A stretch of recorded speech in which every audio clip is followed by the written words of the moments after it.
Welcome to Night's Arcade. I should say welcome back to Night's Arcade. I'm Sleepless Night. And we're going to play Hardspace Shipbreaker, but for those of you wondering where the hell I've been, but I can't, like my wife just asked me how long it is since I streamed, I don't know, 3 months probably. Closing on for 3 months, I would think, now. Let me know if you can hear me in the game and everything okay, because this is a completely new setup. I tested it briefly yesterday, but, you know, the lag is between me is real. Like, seriously, it's about 30 seconds or more, I think, or it was yesterday. Mini P, how you doing, buddy? Welcome, I'm back, and on time I am. Yes, thank you. I have returned. So, I've just moved house. But we've moved into a house that's a bit too small because it's a temporary move. So we moved into a house knowing that we're going to be moving it because we look like we're finally in a position to buy a house. So we've been going through the motions and stuff like that. But our landlady wanted us out of the other house because she put the rent up crazy amounts. So we moved into a house, the only house that we could get on really short notice, which is this place, and it's really it's a bit too small for us. So there's none of your little postery backdrops that I used to have. The lighting's going to be all off. I hope everything's working okay. But one of the things that is great, which is why we're back with Hardspace Shipbreaker, is that I have been trying... I've been playing this game now for 2 years, just shy of 2 years. So like in June, so in a month from now, it'll be 2 years I've been playing Hardspace Shipbreaker. It's one of my favourite games from the last decade. It certainly wouldn't appeal to absolutely anybody. You know, there are lots of people who I just don't think would get it. But it's been in early access all this time, and I vowed that I would get, because my old PC that I used to stream, because I used to stream Xbox games and still will do, was up to the task of playing Shipbreaker, but it wasn't up to the job of playing it and streaming it at the same time. So what I've been trying to do is get another PC. Now, I've now got a dual PC setup, but we had all sorts of problems here when we moved in. The first was that the place was too small and we were kicking around each other. I mean, I've got my booth here, my audio booth in the living room and my setup, which is a tiny little space. Then we had a rodent problem, which this is a brand new house, so we weren't very impressed with that. We had a rodent problem, and like they put these things all about the place, and we couldn't move anything. We weren't allowed to. If they would guarantee their work to get rid of the rodents, we had to not touch anything. So we'd done that, and we went through that, and they said, you know, don't touch it because if it smells of human. I don't know how accurate this is, but we couldn't do that. Then Hardspace Shipbreaker announced, while we're in the middle of all this, that they were finally going to release out of early access and into their main release on May 24th. So that's a week from now, May 24th, next Tuesday, they're going to do that.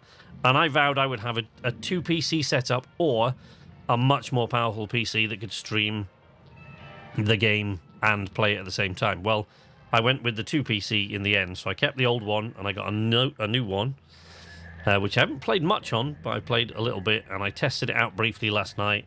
But I've got a new HDMI matrix to make all this work. I've got a new headset set up for the PC over there, which we're not going to use today. I've got a new audio interface, which I've been wanting for a while. Didn't used to affect the stream, but it did affect my voiceover, so, you know. We will see. Kegs is here. How you doing, buddy? Welcome. Long time. It's been too long, my friend. Now, I have had 1 or 2 internet problems since we've moved here. I think this router might be on its way out. But yesterday, when I did a test stream, the stream cut out. After about an hour, it just went... So if the stream dies, if the stream goes dead, sorry about that, but if you're more used to watching Twitch, you perhaps won't know, or you will if you've heard me explain it lots of times, that if the stream dies, it won't just restart. So if the stream dies, it's that particular instance of the stream is gone. So you have to go back onto my channel and wait for me to put a new one up there. So I'll just have to go away, reset it up, drop the thumbnail back in and start it again. But it'll be a different instance of the stream. So that's kind of how it works on YouTube. So if the stream cuts off, that's what you have to do. Jump out and go find the new one. So welcome. Look, welcome to my hab. This is my habitation unit. here. You can kind of decorate this a little bit so far to the way you like it, but it's not, as you can tell probably, it's not fully 3D. It's just kind of several video shots, if you like. So look, I can't wander around at will, but I can. So like these posters, I put those there because you find them in the wrecks and stuff, and the posters there, and these ones here. But you can't at the moment change a lot more than that. There is a thing over here on the employee terminal. We should look out the window. We get a squeak from the bunny rabbit. Look, see the rail gate. You can see another cutter working away on their own station, way down there in the bottom. So down over here, let's move the mouse so you can see. Should be able to get that. Good to see you too, Gegs. So you can see the rail gate here, which as we're playing away, you'll see the rail gate fire while we're out there. You'll probably also see the super freighter come in to collect all the stuff. That's great. It used to be amazing when that happened because the whole place would go dark. You could hear it rumbling and everything. So you see the railgate here. You can see over here, you can see there's another station like this one with another cutter working away. Way down here in the bottom corner, you can see yet another one. I don't know if that's... Yep, you're picking up that. So there's another one way down here. Another cutter working away. And when we're out there, in a minute, you'll see there are other stations where you can see other cutters just going about their business, doing their jobs. Hey, Richie. There he is, look. One of the things that they added was the ability, like, as part of the story, while you're doing this, you can gather together bits and pieces to upgrade an old tug, an old ship that Weaver, our foreman, gave to us. And that's in here. So we can go to data recovery. This doesn't work very well at the moment. I hope they fix this. But like I say, next week is the main release, so we'll see what happens. We got various messages from... I don't know who the new ones are from. I haven't read any of these messages for absolutely forever. Yeah, I don't know what that is. They're just usually unlocking things that you unlock as you go along. Data recovery, which is data miner. You can find data storage units in the wrecks. So they will... Data storage units are like the way that this... One of the ways, one of the main two ways that this game gives you the lore of their universe. You find recordings and stuff like that on the derelicts that you cut up. You can find stuff like, you know, letters home and concerns about what's happening on the frontier, and when you bring them in here and you decode them. But this is not allowed by Lynx Corporation, who employ you, don't allow this. So this is why they've made this program look shoddy and really dodgy, because it's not, and it doesn't work very well. So I've got to go back out now. So then there's a shipbuilding bit, which for some reason that I've never been able to adequately explain, they've put porn music over, as you'll hear. I don't know why they went with that, but... Hi, it looks like you're trying to operate on your ship. Would you like help with that?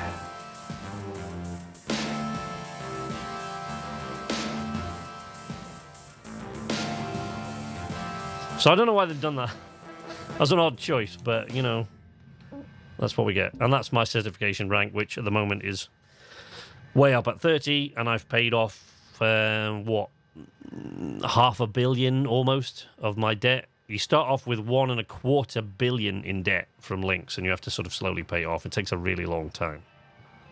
But next week, I'm going to go right back to the beginning, and as we go through Shipless Night... Hey, Vlad, how you doing, buddy? As we go through, next week when the main release comes, so I'm going to stream today, and I'm going to stream tomorrow, and I might also stream Monday.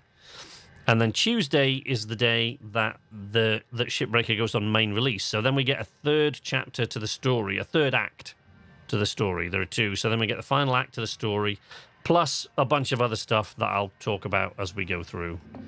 But at the moment, I'm level 30, so I'm highest rank at the moment. But I'll go right back to the beginning as they reset everybody again. I've been reset about 4 times as they've gone through early access. So now, this is where we choose... Oh, what we should do, before starting a day out in the shipyard, You should always check that your equipment is in good nick. Oops, not the stickers, the equipment. Yeah, 91%. It's all right, but I've got enough repair kits, so let's repair. Laser cutter, grapple. They're your main two tools while you're out there, and your thrusters you move around with. Scanner. I don't use that as often as I should. Demo charges, I prefer not to use at all, whatever is possible, because I just don't like them. There's a complicated story behind that, but there is a reason I despise demo charges in this, and it's not because I've blown myself up or anything like that. It's because it changed.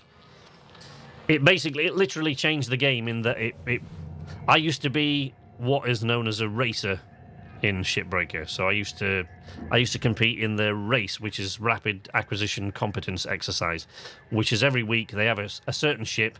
Everybody gets exactly the same one, and you get a certain amount of time to complete it in. And in that time, you need to maximize the value that you salvage from that ship.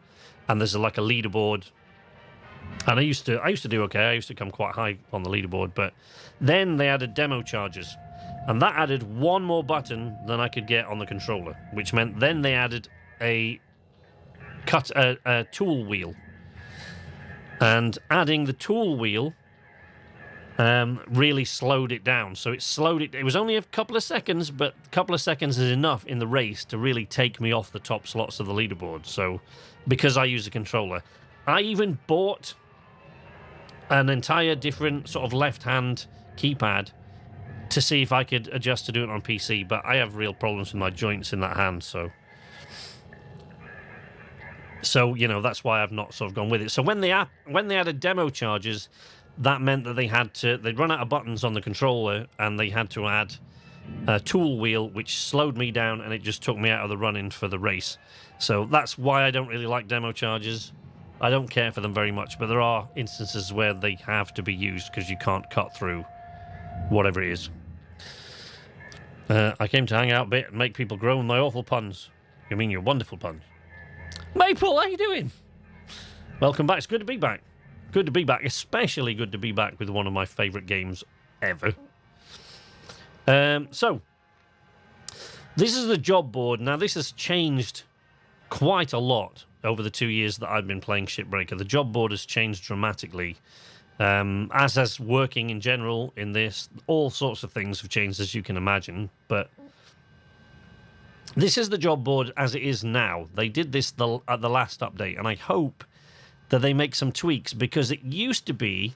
So you see on the left here where that says Hazard Level 9. So that ship there that we're looking at, which is a Gecko Station Hopper Transport, which is big. Big ship. It's Hazard Level 9.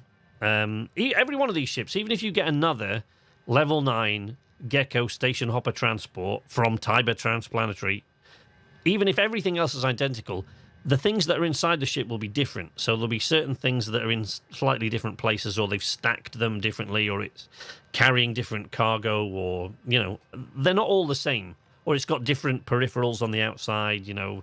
The ships have all been sort of tweaked and souped up, so they are all different, even if it's the same class. Slight in, you know, minor ways. But where it says level 9 here, you used to be able to tab back through the hazard levels and go, well, I want to do a level 3 ship because I haven't got time today to do one of these that's going to take me 2-3 shifts. I want to do it as quickly as possible. So I want to tab back, and I want to go for a level 3 or a level 4 ship, more likely a level 5 actually, hazard level 5 or 4. And tab back to one that's really simple, and I can cut the entire ship down in one 15-minute shift and be done, because that's all I've got, and I've got to head out. You can't do that now. Now you just have to scroll down, and you'll see the hazard level. There might be some lower hazard level ships. Yeah, there are 2 hazard level 8 ships. But that's it. You can't, I can't go any further back than hazard level 8, which is a pain in the ass. For God's sake, this isn't working very well today. Let's hope this works better when I get back out in the yard. Let me try that again. So yeah, they used to be able to tab back to simpler ships, and there are 2 hazard level 8s.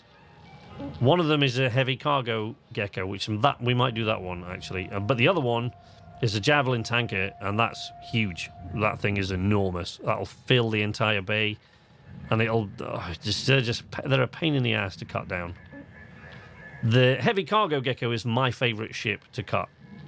Everyone has their favourites. I'm most likely going to be lurking as I'm putting heroes through mental breakdowns in Darkest Dungeon. Fair enough, buddy.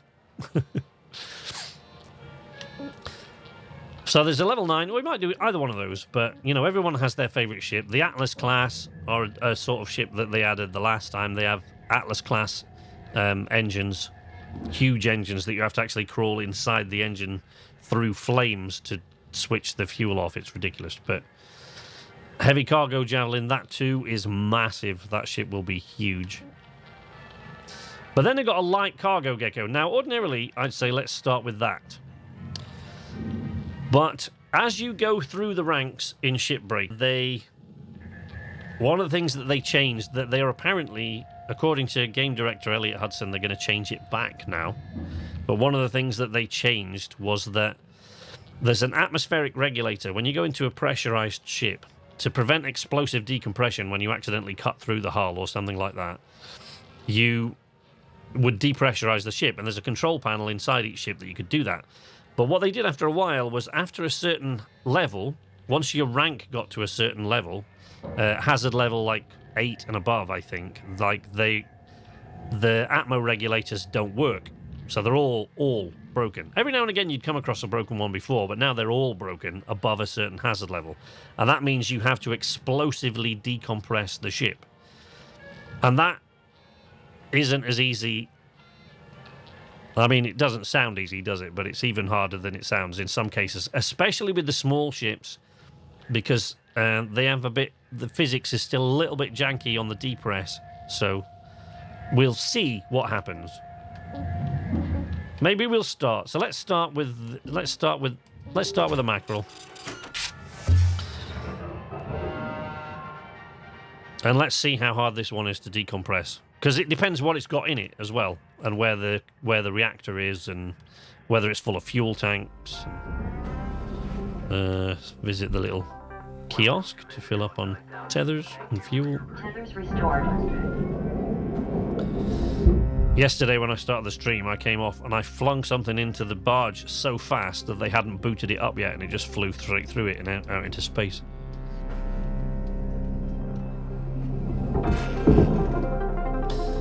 So to remove it, you start off by removing little bits and pieces, you know, antenna, and you'll see something. It comes up on the top screen there how much you got paid for that.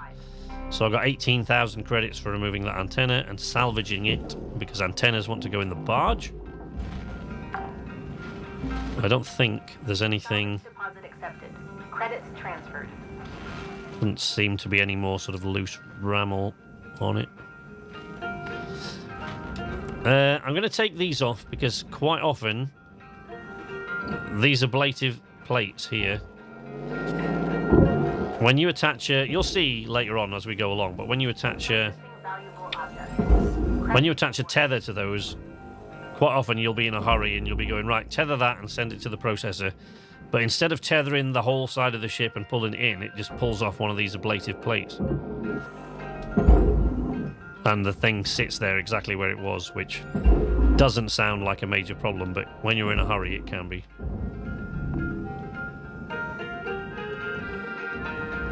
All right, let's go inside and see what the pressure situation is like. So to wait for the airlock to cycle. It's pressurized now. You can see it says danger. Cycle this airlock to get through to the inside. Yeah, see? And the atmospheric regulator is not operational, as I suspected, you see?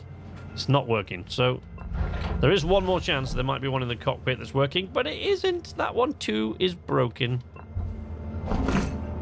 Alright, there we go. Corrupted data device, that's what I was talking about before. So we can decode those on our little porn music machine inside. Right, so these are coolant tanks. One of these gets ruptured and it will freeze everything, including me, in the ship. So we don't want that. These are hydroponics cabinets. They're quite delicate. They're worth a lot, but It doesn't take much to break one. And these are fuel canisters, which, as you can imagine, if ruptured, will explode. So we want to pick up... Oh, look. A new poster. We want to pick up anything that can fly around. I mean, there are some little bits of debris you just can't pick up like that. See? I can't pick that up. And if I try, I'll fire off the grapple's push function, so... So you want to pick up as much loose debris as you can. Oh man, there are two radiation filters. Oh crap. And that hydroponics cabinet is loose.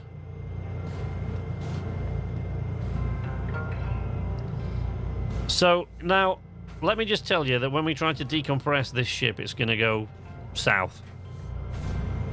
Very, very quickly indeed. It's not going to go well, I'm afraid. Shit. I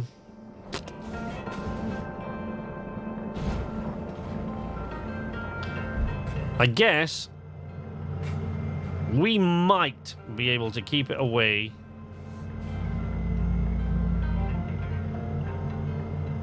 Yeah, see, because the problem is going to be that these hydroponics cabinets are going to fly around when we depress the ship, and they're going to rupture one of these coolant tanks.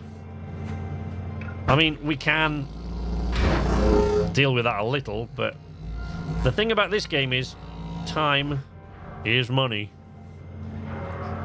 Cliche as that might be. Because for every shift that you're out here, you are charged like equipment rental and stuff like that. Now I'm like the highest level at the moment, so I've bought all my own equipment now. But there are still things I get charged for, hab rental and stuff like that. Salvage secured. Credits deposited. Airlock pressure levels increasing. And doing it this way takes like time that you just really don't have. Because so far I've made almost no money. And my shift is 5 minutes over. Oh, for God's sake. This grapple can be a bit of a pain. But I'm trying not to rupture the tank. Come on, baby. In you go. There we go. This is still not necessarily going to mean that everything works out okay, by the way. On the bigger ships, this is not so much of a problem because there are, like on the cargo gecko that I was talking about, which is my favourite. Dozer! Thanks for the sub, my friend. I don't know whether you're in the stream or just watching one of my videos, but thanks for the sub in any event. There you are. Are you excited for Bethesda's up for Starfield?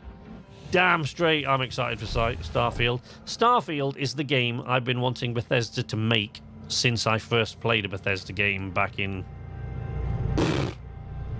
Well, since I played... I guess either one of the Elder Scrolls or... Either Fallout 3 or one of the Elder Scrolls, I can't remember. But I've been wanting them to make a game in space with their own particular brand of game dynamics ever since I started playing Bethesda games decades ago. And now they are doing... Because, you know, Fallout, it's a little bit more sci-fi than your Elder Scrolls stuff, but still, yeah, post-apocalyptic things.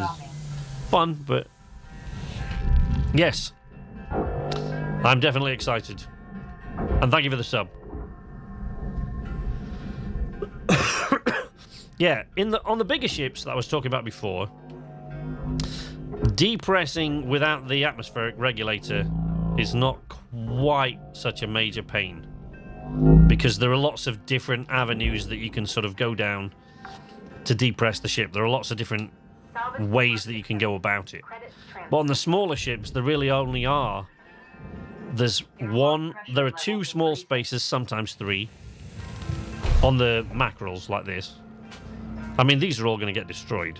These are going to fly around in here like nobody's business and just get destroyed. But as long as the fuel tanks are out,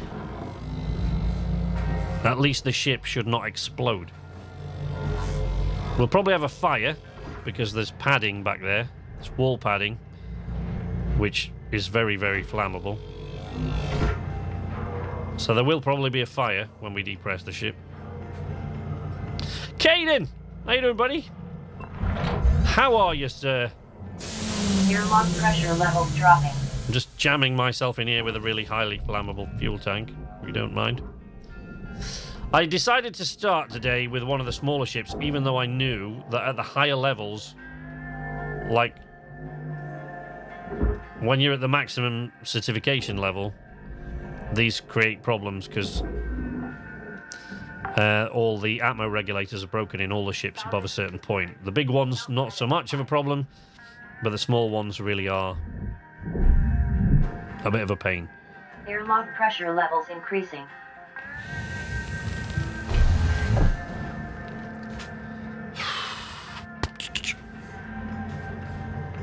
Right, I'm going to try to do this by taking off the roof from the outside. But yesterday when I did this, I'm going to show you what I mean in a minute. Pressure levels dropping. Stress mechanic, yeah, I agree.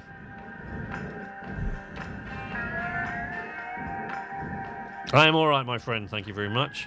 Glad to be back. Right, now... So here's the thing that is still a bit janky about this game. And it didn't used to be, but once they started adding new stuff, they kind of never got the... Oh, wait. Super freighter. There you go. So the super freighter there comes around periodically and takes away all the stuff you can see going up the conveyor. That's all the stuff that I've been salvaging over time. And every now and again it comes by. 5 minutes remaining in this shift. Get in while the getting's good. That's Weaver. That's our foreman, Weaver. I'm going to pause that right there and say one of the reasons I wanted to play this week before it releases is that for 2 years I've played hundreds of hours on this game and I've come to really appreciate Weaver. Everybody that I know that plays this game loves Weaver. He's awesome, right? And unfortunately, they are changing all the voices of all the characters for the main release. Now, apparently, Weaver is now going to be voiced by a pretty well-known voiceover artist. So, I don't know, you get like a Nolan North or somebody like that, I don't know. But we're going to get, apparently, a pretty well-known voiceover artist in place of Weaver, but it won't matter to me because Weaver is epic, and I really wish they hadn't replaced him, but they are going to. So on Tuesday, after 2 years, it'll be a different dude. Right, now one of the things that they've messed up about this, as the game's gotten more complicated, is that the depressurization physics have gotten kind of weird. For example, right, it does not... These here, if we look at my other tool, the grapple tool, right, and I put a tether here, right, and I tether this ship, these tethers are really strong. So that tether is now trying to pull that ship to one side, right? It won't be able to, right? Because I could put 30 of these tethers on here, and every one, they stack, so every one means the pull is increased. I could put 30 of these tethers on here, and it would not pull this ship at this stage. When it gets emptier, sure, but at this stage it wouldn't pull it, right? However, depressurization will blow the damn thing all over the yard. And as if that wasn't bad enough, the depressurization mechanic is a bit messed up in that I'm going to release the air from the top of the ship. And when I did that last night on the same sort of ship as this, there's another mackerel just like this one, another cargo mackerel. And when I released the pressure Right, so you've got air escaping from the top of the ship, which would push it down, but the ship went up and twisted to the left. So hopefully that's not going to happen this time. I've tethered it, so maybe that'll help. Doesn't usually. Might want to get a bit further back. Okay, hold on to something.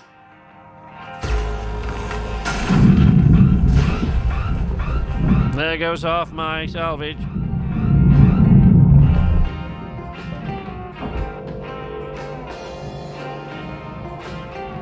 Don't think we'll save that. Both furnaces, there's one furnace on either side and one processor on each side. And the furnaces, the tethers seem to have stopped it going too far. But we'll have to go inside and see what the damage is. Salvage secured. Credits deposited. Oh, nothing's on fire. Hatch has come off the radiation filter. Both of them. None of the computers have been damaged. I think we got away with that, folks. Yeah, both the processor and the furnace have pull, but the pull of the furnace is intense. So if anything gets too close to it, it'll just get sucked in. And those things don't want to go to the furnace. Let me see if I can... Account credit applied. Come on. Gimme, gimme, gimme.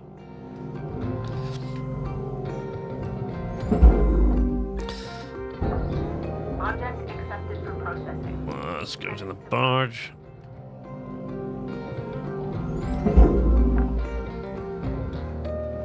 Salvage Okay. deposit I think I can release those tethers now and we'll be alright. We should be fine now. Right. Now, ship's deeper. Oh, shit. Apart from that. Airlock pressure levels increasing. Increasing, no decrease. Airlock pressure levels dropping. Thank you. Thank you. Right. Now we get out the split saw and play. Boosh. So we cut through these cut points. Cut it. We're getting down to the wire. Down to the wire. That means a minute left. 1 minute remains. Thank you, Weaver. Now, normally I'd use the split saw to cut the tops, but I can't do that because there are soft packaging crates on the top and they will burst into flames if I hit them with the split saw. This is where mouse and keyboard play really comes into its own because you can be a lot more accurate. Ooh. You hear the Geiger counter going there. I'm standing a bit too close to the radiation filter. Whoopsie daisy. All right. Boink.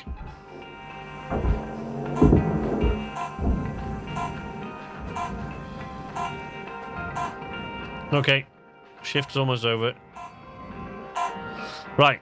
So, because we didn't get to salvage much that time because I was messing about, you'll see that I only got 322. So I only managed to salvage 322,000 credits worth of goods there.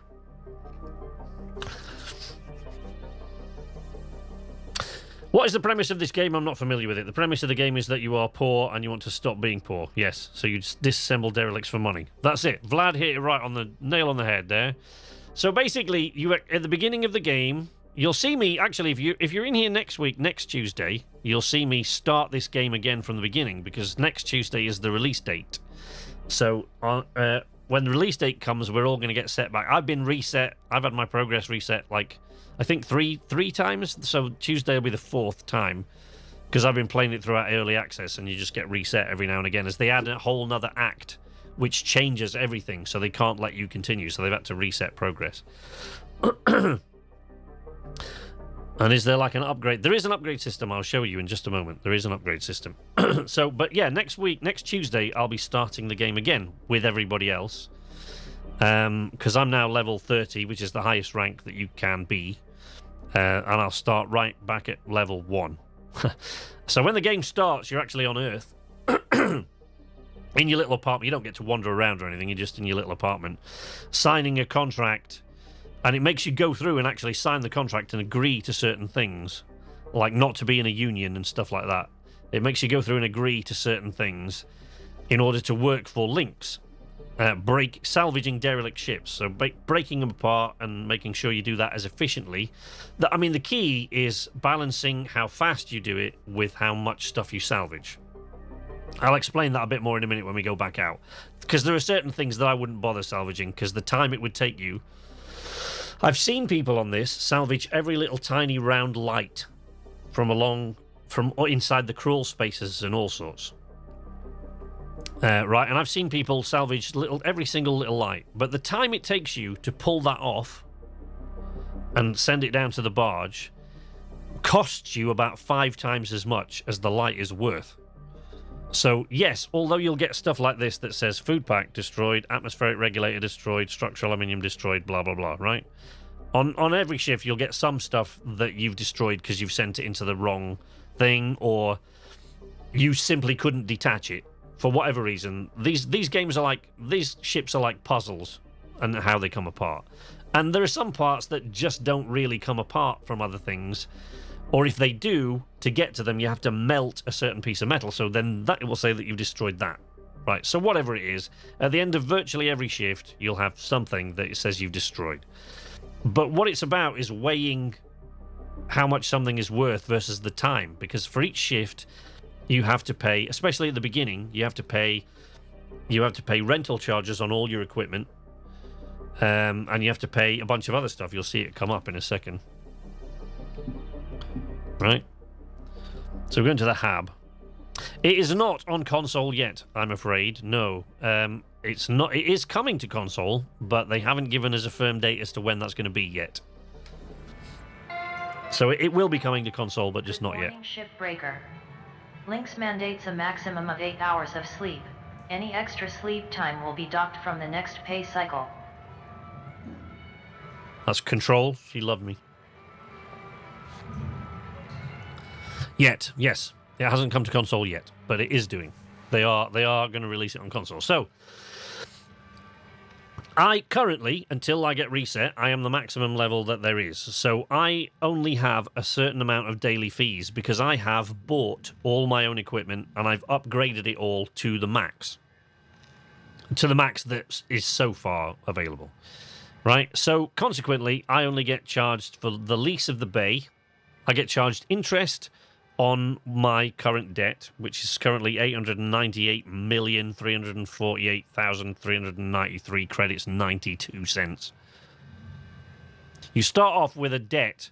Basically, there's a lot of money to be made salvaging these ships. So you sign on to work for Lynx, but it's so expensive to provide you, well, that's their story, so expensive to provide you with the equipment and to get you up into space and onto Morrigan Station, which is where we are, and working and trained, and to give you all the equipment. All of that is so expensive that when you start work for them, you are $1.25 billion in debt. $1.25 billion. That's billion, not million. $1.25 billion. So the idea is to pay off your debt, which takes a ridiculously long time. In one of my playthroughs before a reset, I got down as far as half a billion. And that's the closest I've ever gotten to paying off my debt. Only $500 million in debt. So yeah, we've got interest on the remaining loan. We've got bay lease, salvage transport for bringing the salvage in, rental of the Hab, which is where we are now, and the various Hab utilities, right? So that's what they're charging me for. But when you start, you're also charged rental on your equipment and all sorts of things. So over time, you acquire what you can see there in the top right-hand corner. You can see indentured servitude. I know, right? In the top right-hand corner, you can see it says Lynx tokens, and you can see it says I've got 154,378 Lynx tokens. That's a lot of Lynx tokens. But the reason I have that many is because I don't have anything left to spend them on. Until they reset the game, I'll show you what that means. We go over to the workstation and to the equipment. So this is my equipment, right? So the laser cutter, the grapple, thrusters, cross-spectrum scanner, my helmet, my work suit, and demo chargers, which we occasionally use. You have to keep these repaired with repair kits, which you can find on certain derelicts, or you can buy them. Right, but if we go into each tool, these are all the upgrades that you can get. Now, all mine are yellow because I have bought all the upgrades. Right, heat capacity increase. When I start this game again next week, you'll see how unbelievably painfully slow it is when you start, because all your equipment is shit. It sucks. You know, like the range on your split saw and your stinger is next to nothing. So you have to get right up close to stuff and almost poke it to melt through it, right? Whereas as time goes on, you can look down the ship as I did just there, and you can melt through a bunch of cut points all at one go. Right? So, you know, then there's durability drain, which is why my equipment isn't... Durability isn't draining terribly. The goal is to get rid of your debt once, then game complete. Yeah. There is also a story, and I'm not really sure where it's going, because we've had the first 2 acts of the story, and next Tuesday I was going to say next Tuesday we'll get to find out what the next act is, but you only get to find out what the next act of the story is if you can put the entirety of the 24 hours into playing this game and not eat or drink. Otherwise, it's going to take me a few days to figure out what Act 3 is, because I've already done Act 1 twice and Act 2 once. So when I get to Act 3, I'll have to play through those again to find out what is going on. I personally think that the story is a setup for a sequel. And from the things I've heard the devs say, I get the feeling that in the sequel to this game, you'll be cutting ships for your own company. I think you'll be doing it for yourself in a ship, and I think you'll be going out to ships to break them down. I don't think you'll be doing it in a bay. But that's my opinion. That's not based on anything they've said. It's just based on 1 or 2 of the story aspects that have come into it. See, grapple strength, and range, and then tether amount. So when you start, I think you only start off with about 10 tethers. And as you'll see when I do the bigger ships in a minute, that's not a lot of tethers. You go through those quite quickly. Thruster, speed, braking, durability, things like that. Scanner, object and system sections for your scanner, which you haven't really seen me use yet. The range of the scanner, stuff like that. Little bits and pieces. And then, you know, upgrades to your helmet, like oxygen. Like, you won't see me refill with oxygen during a single shift ever anymore, because I don't have to. But when you first get your suit, you have to go back to you have to go back and refill your oxygen at least once during a 15-minute shift. At least once, or you die. And the work suit is things like, you know, durability to electrical shock and freezing and stuff. Freezing and stuff like that. So yeah, there are various upgrades like that, but they're also along the way. If you see there where it's in purple, where it says Ship Doctor, right? There are components that you can collect for a ship that you own, which you can't see now because of something in the story, which I won't go into, but because of the way the story progressed, the ship is not there now, but it used to be outside this window. And in the distance there, you can see the railgate there, which if you played Mass Effect, the railgate is like a mass relay, right? That's what shoots people off into the... So that's the railgate. Down there is another station like this one, where there's another cutter working away. And down here in the corner, another one. And these are all sort of salvage stations, these little hexagonal things.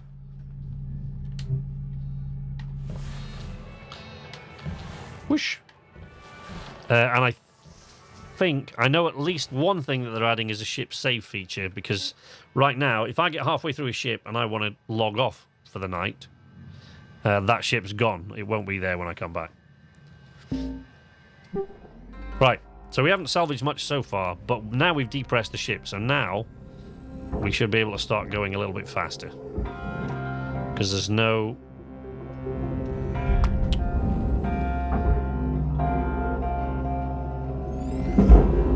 So, nanocarbon goes into the processor. deposited. It's really satisfying to pull apart the really big ships. Well, that is loose. Huh.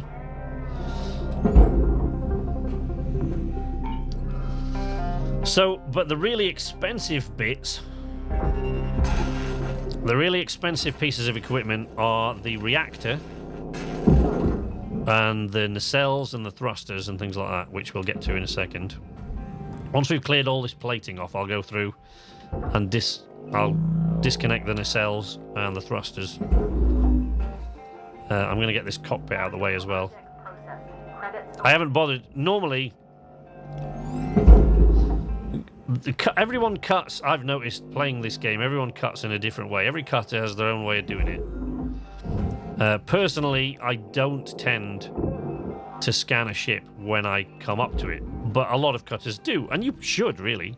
If you scan the ship, you should be able to see where all the components are, like the reactor is there. Oh, what? No, that's where the hell's the reactor? Oh, it's there. Oh, great. Okay, so the reactor's in the crawl space on the other side of that wall. There's the thruster. There's a computer console on there. There's the nacelles. There are the fuel lines, which I've got to flush. There are coolant tanks in the crawl space down there. 2 radiation filters on that side. So, you know, you would... Sometimes if you want to know where stuff like that is, you can scan it before you come in.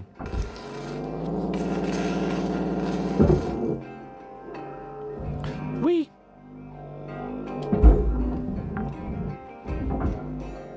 Salvage secured. Credits deposited. Boosh. Valuable objects processed. Credits awarded. I'm going to get rid of this.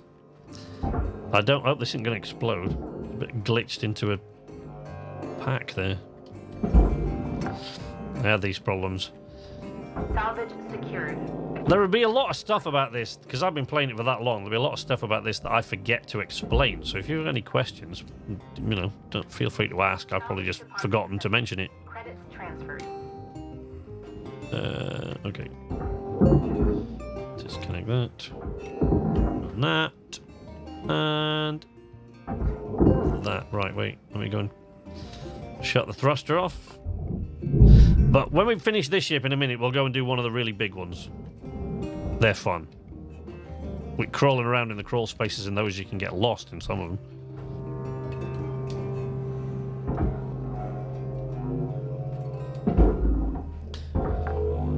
Cool. Salvage secured. Credits deposited.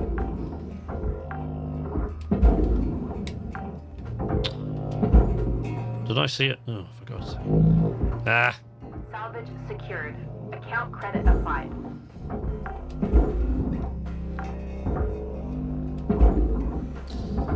Come on, baby. Salvage deposit accepted. Credits transferred.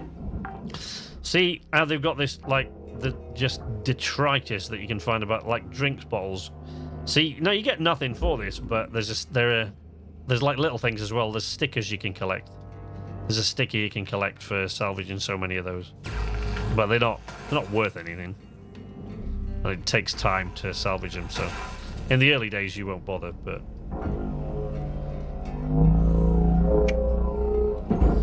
And realistically, I should be doing all this with tethers, really. I don't know why I've gotten back into the habit of using the grapple push, but I have.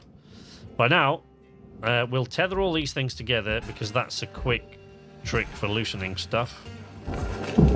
The best way to get all this, rather than pulling it out all at one time, is to tether it all together. Take that off. And then find shit. And unless that happens, now I've fried everything. Oh, that's ruptured a coolant tank. Yeah, set off a chain reaction.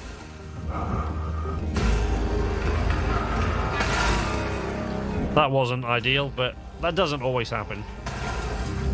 Usually, tethering things together to loosen them gives you no problem at all, but on that occasion, one of the cabinets came loose and smacked into one of the computer terminals, which sent a plasma shock through the wall, rupturing the coolant tank on the outside.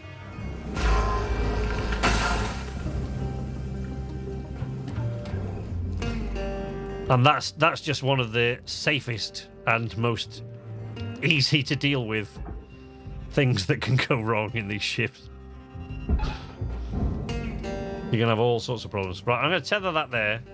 And as long as I've cut through all those, that should now pull that away. And these things, because of the zero-G environment, they'll just float out. Right? And that'll just save me a lot of work getting them out the door over those little bits of lips and stuff. Salvage secured. Shut that tether down now. Deposited. Now you can see the coolant tank that it's ruptured, look there. So that's still trying to freeze that wall. It's a pain in the ass. Account credit applied. Boom. These panels here, for example, are a good thing to bother with because that's just a door once. They're worth about 24,000, I think. Salvage deposit accepted. Credits transferred. Yeah, they're worth about 24,000. But the airlock ones in here are worth 45. So airlock panels, I think, are worth 45 grand. Let's have a look. Airlock console, 45,000 credits. There you go. Credits deposited. Right, now, a lot of people don't bother with this, but this is actually quite pricey.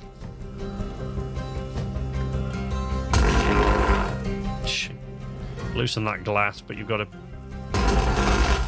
free as much of it as you can.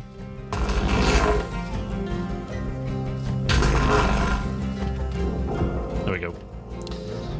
And that goes in the furnace. Should be alright. Oh shit. Right, look, see, physics in this.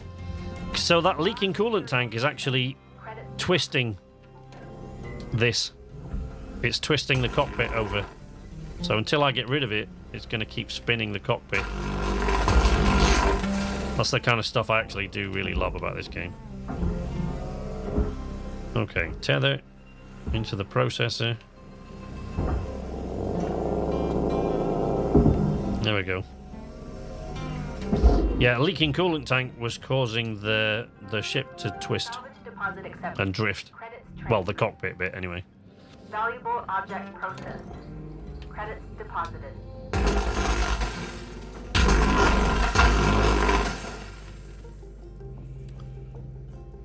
Oop.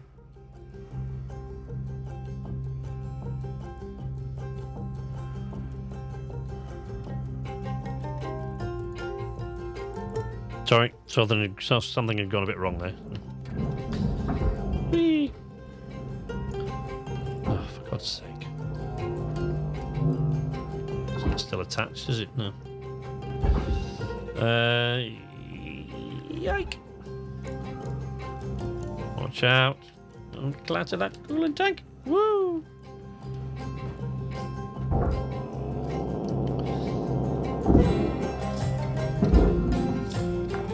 Oh, battery pack.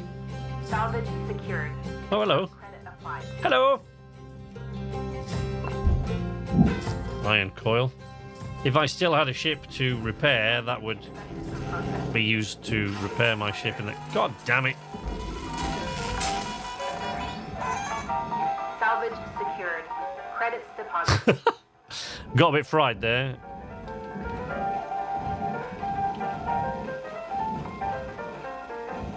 Oh, get rid of that music, will you? Come on. There you go.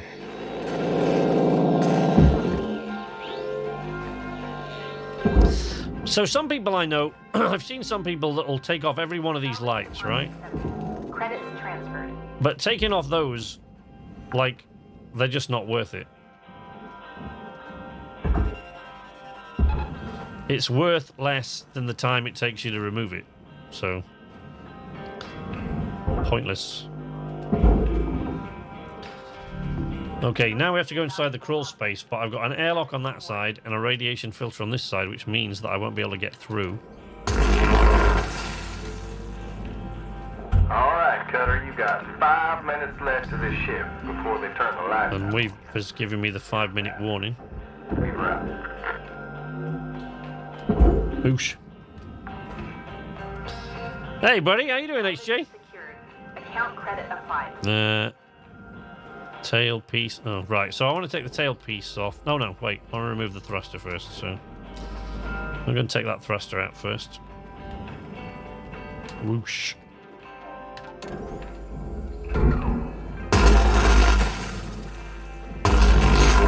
Eventually as well, you know, as you go on quite quickly, you'll learn what your split saw, for example, will cut through and what it won't. So, you know, what you're safe to... So it won't cut through nanocarbon. Watch. So it won't do anything to that, but it would have cut through... It will cut through that thruster, which I don't want it to, because that's worth a fortune. And it would have cut through the thruster cap. There we go. Salvage 135,000 credits for that thruster. So, oh, god damn wheel. I hate this fucking wheel. I wish they'd get rid of that. I mean, you can do yourself if you reconfigure the controls, but I've never ever been able to find a reconfiguration that works for me. I just wish they'd never added the demo charges in the first place, frankly. Right, now, separate the tailpiece from the rest of the ship. There we go. And now we can get in to switch off the thruster shut-offs. Oh, for God's sake. Damn wheel. So here, there's a switch. Clunk. And that gets the fuel out of the line. So if you listen.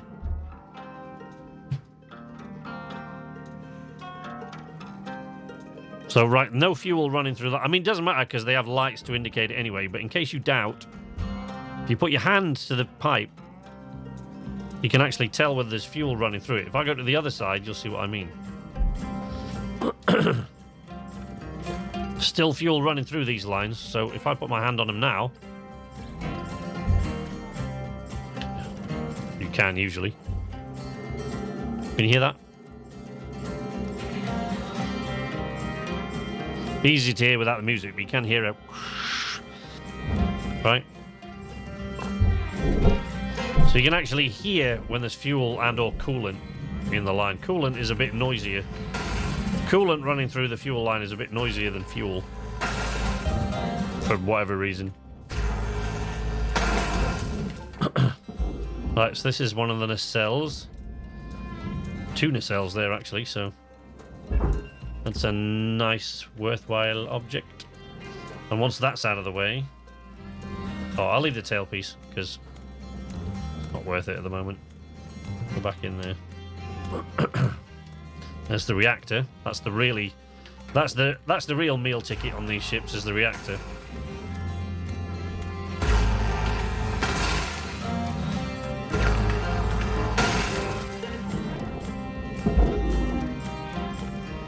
So the reactor... Salvage deposit accepted. Credits transferred. There you go, 150,000 for the nacelle. 150,000 for that. And I guess you hit the fuel, it'll blow up everything. It does, and there are all kinds of things that can also... Wrap it up. You got about a minute left. There are all kinds of other things that can cause the fuel to ignite. And also, as well as that, there is radiation, there's a coolant leak, there's electrical discharge, being crushed to death, fire. There are all getting pulled into the furnace. Actually, in this particular run, I've only died twice, and on both occasions, it's because I was pulled into the furnace. If you get too close, the pull of that furnace is real. It's intense. So you want to stay out of its way.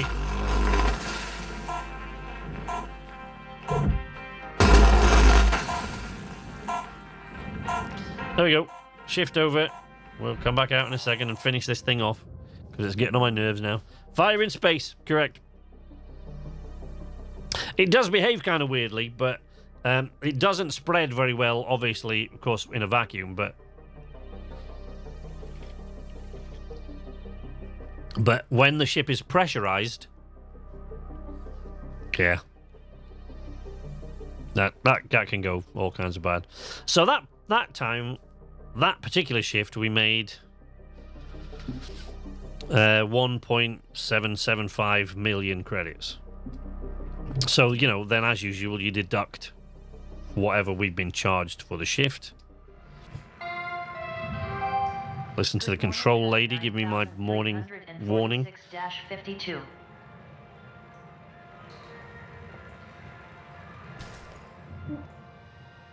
Been deducted 164,000 from 1.7 million, so we're whittling it down.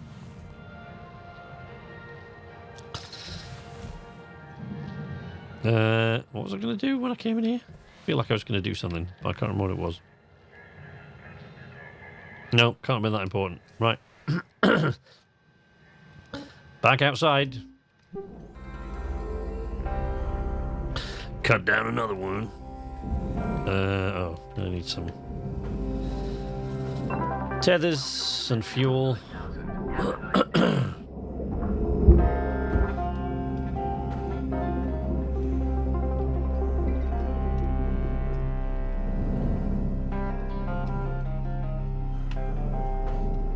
Where was the...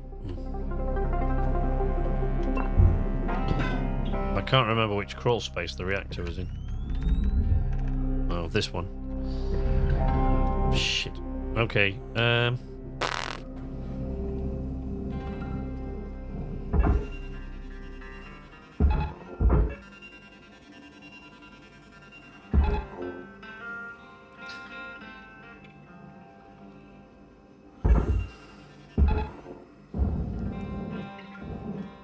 So that's a big, long piece of thing. But if I if I put the tether straight into the processor, it risks getting the edge of that hung up on there, and the pull of the furnace is quite intense, much more so than the processor, I find. And quite often you'll get it sucked in there, and that's a whole lot of nanocarbon to lose because you accidentally sent it into the furnace. So you put two there and then one into the furnace, and what happens... And this is a handy thing to know when you're cutting down bigger ships and there's really huge tail pieces that you don't want to get sucked into the furnace, because they're bigger ships, so they're wider and longer, so they're close to the furnace already. Hey, Mordred! Welcome, buddy!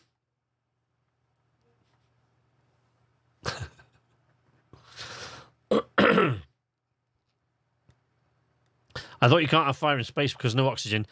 Technically, that's correct, but it depends what is fueling the fire and what temperature it burns at and stuff like that. But yes, you can't. Fire won't spread in space, and regular fire, like a regular flame, wouldn't. But yeah, it depends what's fueling it. You know, that thing will still smolder away. I mean, the fire doesn't sort of explode throughout the ship unless the ship is pressurized. Then that can happen, but you depressurize it as soon as possible. But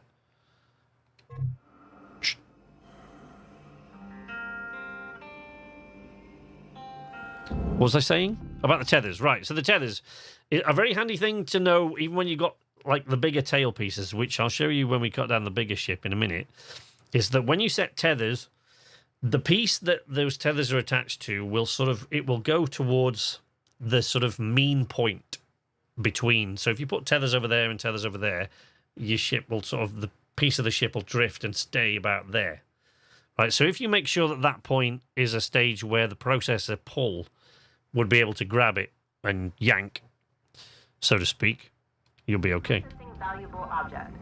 Credits awarded. Get rid of this fuel tank. Object accepted for processing. Credits deposited. Okay. I want to get rid of these. Before I remove that reactor, I want to get rid of these because when I remove the reactor, it may arc. And if that happens, and it arcs across to the radiation filter, what we'll end up with, we'll have a big cloud of radiation floating about that's affecting me, and there's all sorts of problems that can happen with it. What I do with these is pull them out gently and slowly because you don't want to bang them. So I'll start myself moving backwards and then grab hold and then let go. And then that'll bring them free. I'll keep moving, and then once they're clear, you can either that or you can give a pull on the grapple, but that's a little bit Credits less gentle. Especially if you get a bit overzealous with it. I'm sure HJ and anybody else that's actually played this game can attest to times secured. salvage goal 2 reached, can attest to times when they've pulled a great big panel, they've seen it floating off into space, so they've grabbed hold of it and yanked back on it as hard as they can with the reel in, and it's gone poof and smacked them right in the face. I've done that quite a few times. So now we take off the meal ticket, the big money item. Boosh. Salvage 375,000 credits that Class 1 reactor is worth. But that's a Class 1, right? The Class 2 reactors, which you'll see on the bigger ships, they are big beasties, and there's all sorts of... There are complex processes you have to go through before you can safely remove one of those. Do I have any advice? Science lessons with Knight. Great to see. Yeah, it's great to be back. Mordred, great to be back, my friend. Good to see you. Do I have any advice on streaming, for streaming on console? You have to be a bit more specific. Advice about what? I'm sure I would have, but... Shit. Oh, god damn this fucking wheel. Yeah, see, with the range that you can get later on, I can probably take out all those cut points with one. Because I know that this is nanocarbon, and the split saw won't cut through it. So all it'll do is get the cut points. However, it would have cut through the airlock. So you have to be a bit careful of that.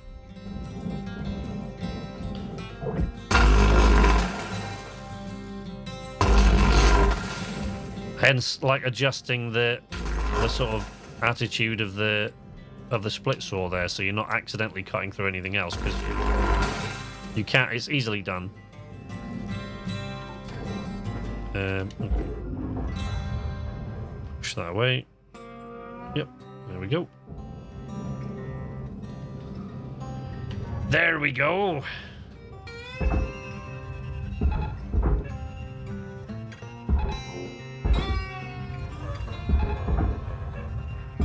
The tether effect stacks, so they become stronger, and the pull stronger, and the thing will disappear faster, and they'll pull it faster the more tethers you put on it. So there's no need. Wait, hang on. Oh no, it doesn't matter. It's going to the same place anyway.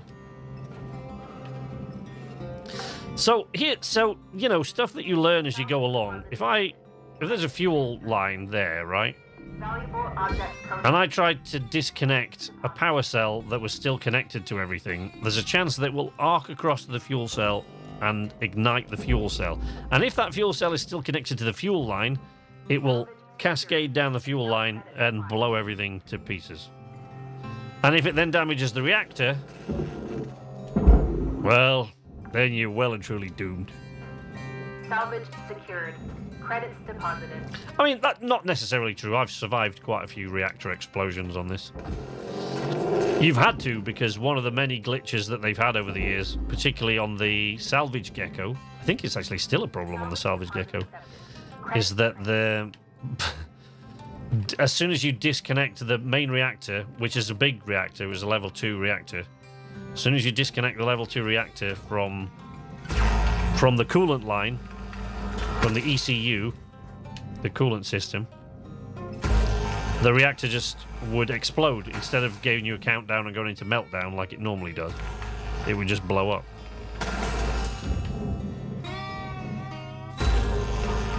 How can I make the quality of the stream better for the viewer?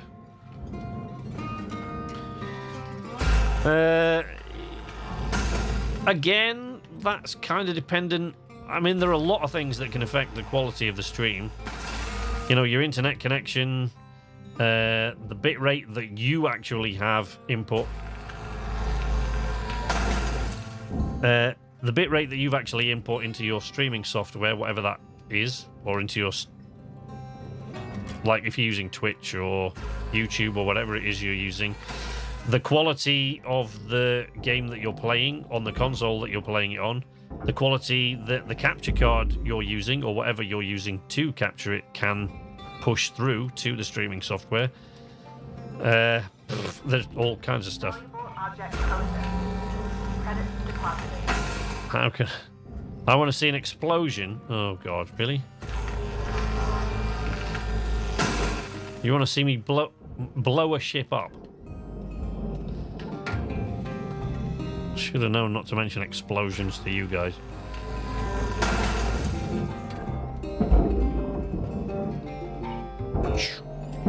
Boosh. Off you go. Right, so, see, like, these lights, those tiny lights, they're really not worth bothering with. You just wouldn't waste your time.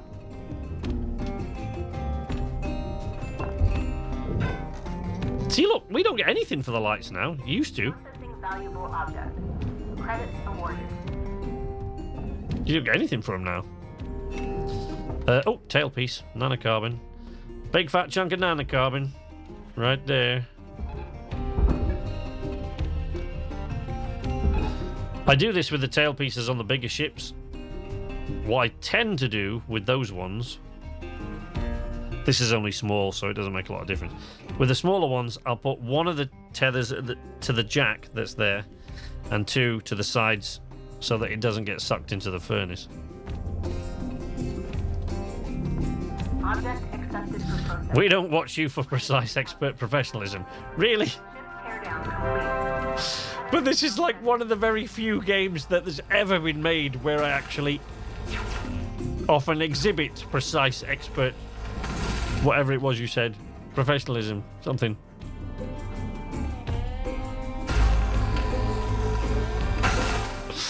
An explosion. Ugh. Alright. Yeah, we'll see what we can do. You can also... Do you see my tool heating up there? If you don't watch the cutter temperature. That can be a problem. Right, so this... Look, see here... This bit needs to go into the furnace, this aluminium panel, right? But the aluminium panel itself is worth not a great deal, right? So I'll get told off for melting it, but there we go. So she'll go. Salvage destroyed. Please revisit your training. Please revisit your training. Well, I only lost 5,000 credits. What I wanted off there was the reactor plate, which I'm sending down to the barge, even though it belongs in the... Whoa! Ow. And there you go, that's what I was talking about. Before they turn the lights out on you. We wrap. So the reactor plate is worth, like, I guess not a great deal more, but was worth more than the aluminium panel. I could have just sent them both into the processor, I guess. Would save a lot of time. That's what you would normally do, but... Those fuel pipes...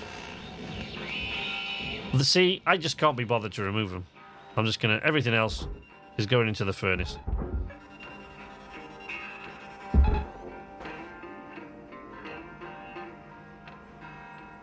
I clearly watched the channel for explosions.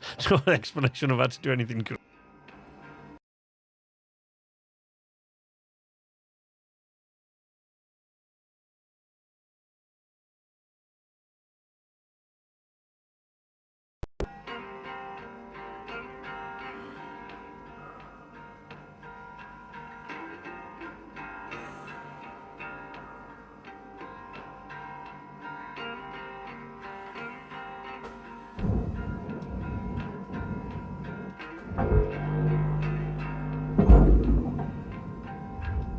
Deposit accepted.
Okay.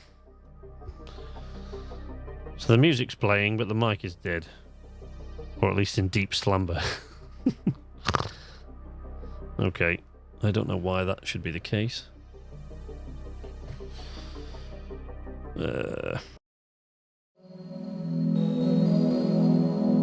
Any audio at all for some reason. Fine now, definitely better. Okay. That's really weird. You're back. Okay, weird. I don't know why that happened.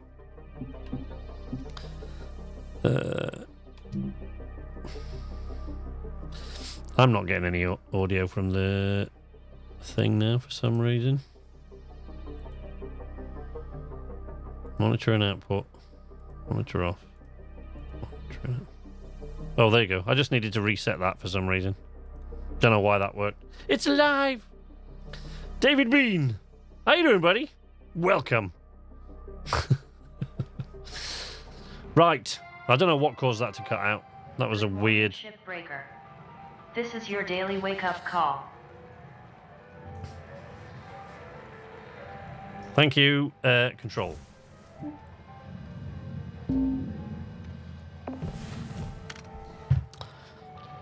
Blow up a ship. Blow up a ship. Sure, we can do that.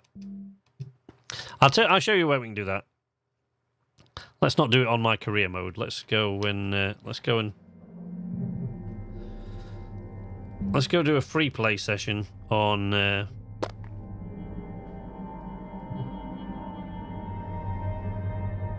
something big. Like the javelin, like a oh wait, like a heavy cargo javelin.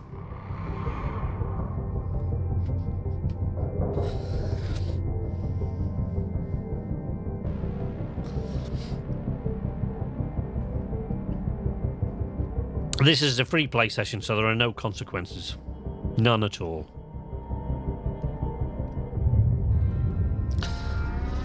So this is a heavy cargo javelin. This is a javelin class ship. All these are shipping containers.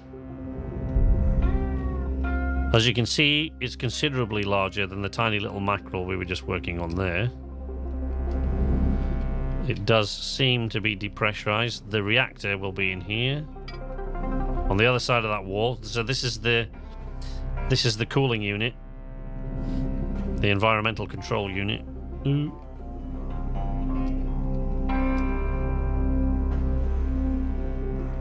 And somewhere in there, on the other side of that wall, that's weird. Somewhere on the other side of that wall is the reactor. A Class 2 reactor in this case. Right, let me go back through there and see if I can get into the crawl space. The reactor's at the other end. Should be able to just get through there. There we go.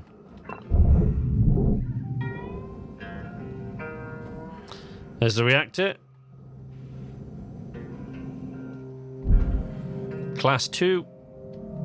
Look, take off the plating and expose the reactor. There she is. You can hear this fuel going through these, even if you couldn't see the lights. See? Hear the fuel going to the thruster, which ordinarily I would disconnect. But since you guys want to see an explosion, I'm not going to do that.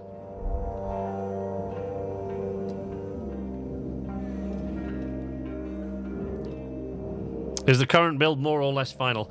I don't think so. There are a couple of things, like, for example, one of the things I was talking about in the last thing is that once you get above a certain hazard level in this, they've now made it so that the atmospheric regulators that allow you to depressurize the ship safely, once you get above a certain hazard level now, they are all inoperative. So you've got to figure out a way to depress the ship. Unfortunately, they hadn't really accounted for the kind of problems that would occur with doing that. So it's made the physics go all janky in certain places. And it's there are certain situations you can find yourself in where there is no way at all to safely decompress the ship. So you're going to end up losing either the entire ship or a lot of the stuff that's valuable. And a lot of players obviously complained about that. So they are putting that right. There is an entire the final act of the story is yet to come, which will bring with it other changes. There is a save ship option that they're bringing. They're fine-tuning a lot of other stuff as well. And, you know, what other changes are coming besides that, they won't tell us, but they said there are some. So, more or less, but there will be a few alterations. Right. So if I cut through this fuel line with a split saw, it'll go boom.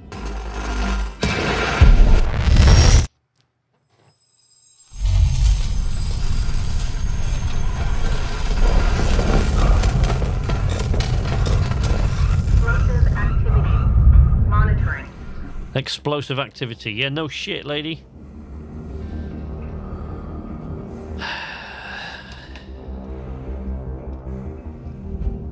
We are in free play, which is why I am still alive. But you wanted to see the explosion? That's what happens when the reactor goes boom. There you go. Ship in tiny pieces now. Confetti everywhere. You'll feel that in the morning. Yep. I know, right? But it doesn't seem... It seems to have been contained behind those two bulkheads. Not as big as I thought. So you can also cut through the fuel line and get a second one. We get a 2-for-1 explosion.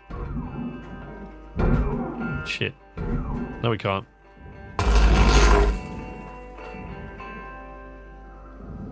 Oh. No, that didn't work. Whoops. Damaging valuables. Please avoid damaging valuables. Yeah. Now, this is a Javelin class ship, and it is very, very large. Right? Very big. And you see here, this is armor plating along the side here. So this is a very, very large, very sturdily built armor-plated ship.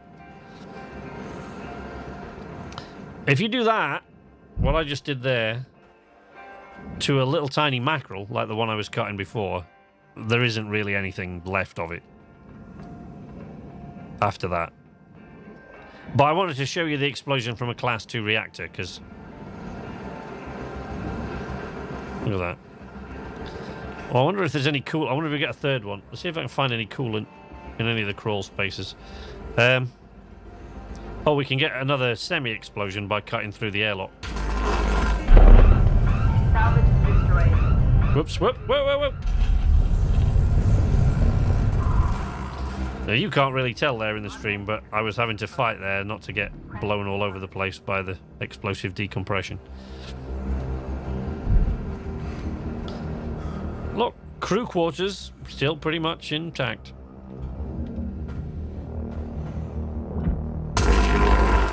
Go into the crawl space. If we can. We should. There we go. See if we can find any coolant kicking around. I don't think so. Repair kit. For what good that's going to do. In the free play version, doesn't do anything. Oh, power's still on.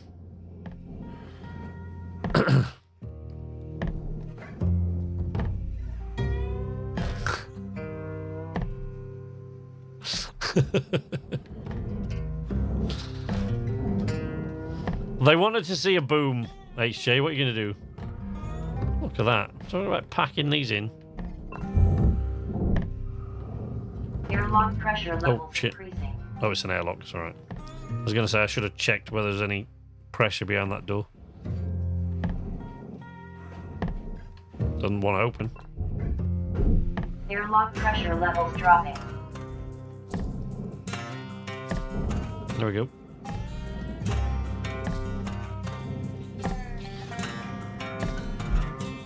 No coolant in this end of the ship because it's all on this. It's not in tank.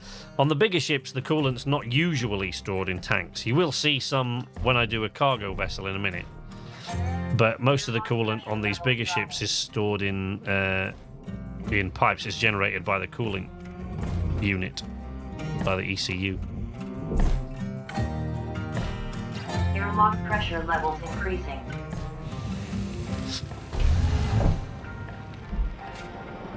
Oh, we've still got pressure in here. One of the things I love about this game is when you go into a pressurized area, you can all of a sudden... See? You can hear everything in the room. Because sound will now travel. Sound will now carry because you're in a pressurized area. So there's air in here, so you can hear all the computers whirring and stuff. Here we go. Oh, look! An atmo regulator that works. But let's not use it. Let's just hold on to something. Not that. There. Hold on to that. And melt the glass.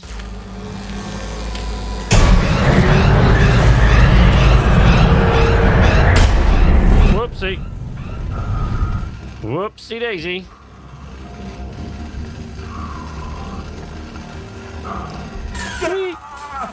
And I got electrocuted into the bargain. Hey, look, there goes the super freighter. See it moving at the bottom. So there we go. That's what, you know. You can damage yourself in a number of ways. Let's remove this. And then if you really, really yank that...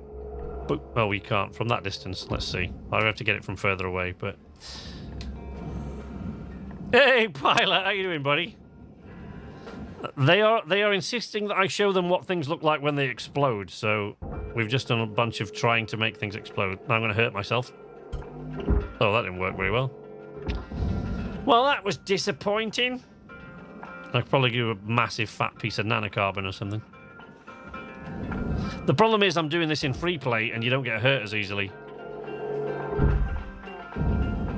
See? That'd have virtually killed me in this.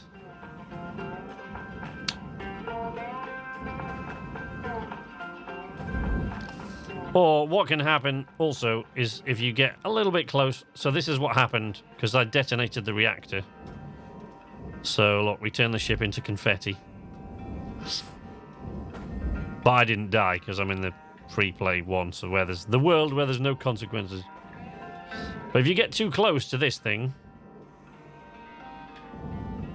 you can get pulled in. See? It's pulling me in. Look, I'm not doing anything. It's yanking me into the furnace. And once you start getting pulled into this furnace, it's very difficult to get out beyond a certain point. No, we were all right. But you can get... I've just... So in this game, let's see. There's a... Watch. I'll show you this. If I pick up a piece of this panel, right, you can see that this panel, it weighs a lot less than I do, so I can fire that into the compressor with a charged push, no problem. However, if I hold on to this and try to do the same thing...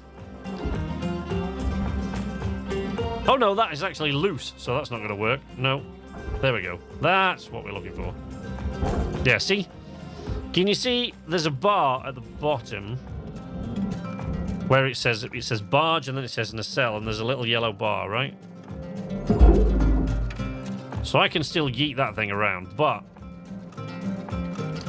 if I try to do that with something that is much heavier than I am, like the rest of this ship, that bar there is red, saying, don't do this. So now, if I use the the charged push on the grapple, right? If I use the charged push on the grapple now, against this thing, it's essentially just gonna yeet me off into space. And I can't tell you how many times I've done that, and I've pulled a bit, and I've gone, let's blast that into the furnace. And because it's heavier than you are, what happens instead is that you get blasted backwards. Yeah, well, you know, you hang around with Pilot long enough, that's going to happen. Hey, Spiff! Welcome, my friend. The guys, we're in free play mode at the moment because I cut one ship down, and then the guys, they all wanted to see explosions. They wanted to see stuff go boom. They didn't want me to be professional about it and cut it down efficiently, so they wanted to see. So I blew up the reactor, and that's what happened. So we turned the stern of the ship into confetti, and then we blew up the fuel tanks, and then we did a couple of explosive depressors there. So yeah, so lighter stuff, you use the charge push, and off it goes, right? There it goes, into the processor, you get your money, no problem. But if I do that here, the ship, this whole section of the ship is very obviously much, much, much heavier than I am. So if I do that now, I just get blasted off into space. Whee! You are approaching the outer limits of your workbay. And I'm going to die. But it's a nice view, so, you know. Oh, okay, right. So, because we're in free play mode, and as I said, there are no consequences in free play, I didn't die. It just returned me to the Master Jack. But, you know, so even if I do it and I get blasted against the Master Jack, it won't kill me, I don't think. Not in this mode. Look, radio didn't even change. Didn't even damage my helmet. Anyway, yeah, you can... There's the rail gate out there, look. So, for those of you who play Mass Effect, the rail gate is essentially... it serves the same function as the mass relay, as a mass relay in Mass Effect. So the rail gate is what ships use to travel to the outer reaches of the solar system. And when you're working here in the yard, every now and again you'll see the Polaris super freighter, which we just saw going along the bottom there, I think, somewhere. But every now and again you'll see the Polaris super freighter will come and it will collect all the stuff that is going up the conveyor that you've been salvaging over the weeks, right? And so every now and again it'll come in, and if you're working on a ship, quite often when the Polaris comes in, because it's so huge, the whole bay will just go dark. You'll know that it's coming because all of a sudden a huge shadow will just come overhead and everything goes dark. Not cutting a ship correctly is bugging SK. Yeah, it is. It's driving me nuts. But yeah, the other thing is you'll see the railgate charge every now and again. It'll just fire off. And when that happens, you get like interference in your headset and things like that. You can also see, look, you can see cutters in other stations. Can you see the little red flashes? Look, I don't know if you can make it out on the stream, but that's another bay right there. That is another bay with another cutter doing what I'm doing. Right, and the little red flashes, you can see their split saw going off and stuff. There's another one over there, look. You can see their barge on that one down at the bottom. Right, anyway. That's enough pissing around. In fact, let's see. Whee! Boom. Yeah, see, in the career mode, that would have just killed me outright. But in here, no.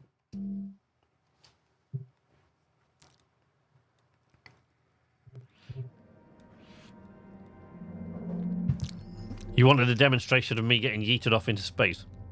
Well, you got one now. There you go. So we're done with the free play. Let's go back to the career mode. The race. So the cutters race, the race where it's punctuated there, it stands for Rapid Acquisition Competence Exercise. Every week there's a new ship to cut down. And if we go into the race, you can see this is the leaderboard. I can't actually see any of the guys there that used to be on the leaderboard when I was doing this. And every week it's a different ship, and everyone gets unlike the rest of the game, everyone gets the exact same ship that week. And they get the exact same amount of time in which to cut it down. And you have to... So you'll get extra points for achieving the work order objectives, which used to be clearer, but now they just say salvage mechanical, salvage computer terminal. And you have to see... Only once you get into it would you be able to see how many computer terminals you've got to salvage and so on. But the idea behind the race is that you're weighing like value against, like you're weighing the cost of what you're salvaging or the salvage that you're getting against the time that it's taking, right? So you get extra points for which it displays in the form of credits. You get extra points for taking less time to salvage the same amount of stuff. So it's basically about how fast you can salvage the most value from a ship, and the faster you do it, it adds a multiplier, so it doubles that value or triples it or whatever, depending on the time that you've saved. Most cutters who are doing that, they won't cut down the entire ship because there's in most cases there's just no way you could cut down the entire ship in a single shift.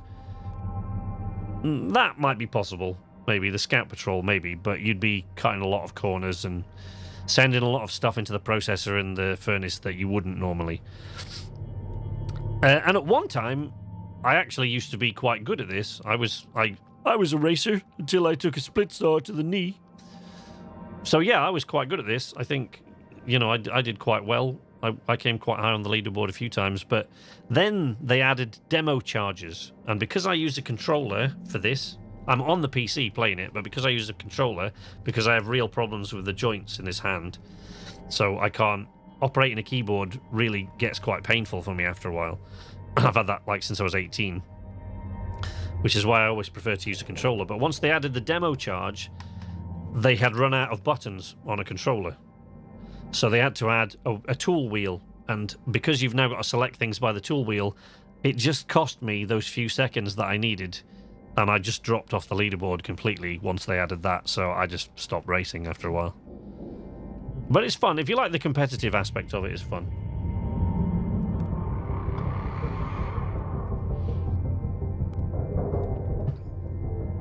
We need whatever drugs they have you drugged on in free play.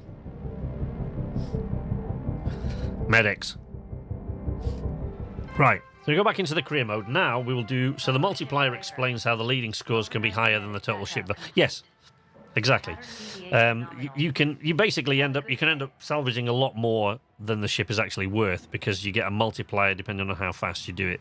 The chief people that used to be at the top of the leaderboard when I used to do this would be like a guy called Goaf. And clowns would also be at the top quite often now. Quite a lot of those now I don't recognise, but when I was doing it, they were the same guys. And that runs till Thursday, so what are we on Tuesday? So you might, have another look tomorrow. There might be. So let's check my equipment, make sure it's all... That's pretty good. Don't need to apply repair kits to any of those. Oh, let me show you the stickers, look.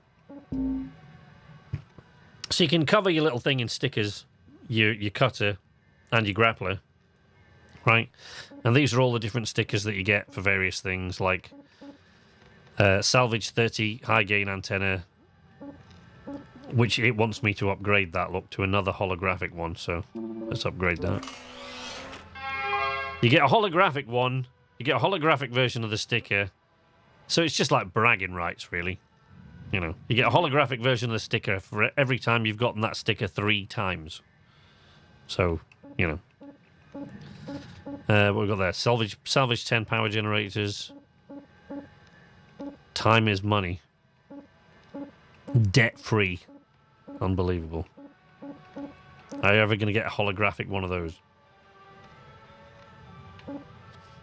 Salvage 15 class 1 reactors. So I've got a holographic one of those plus 2 more of those.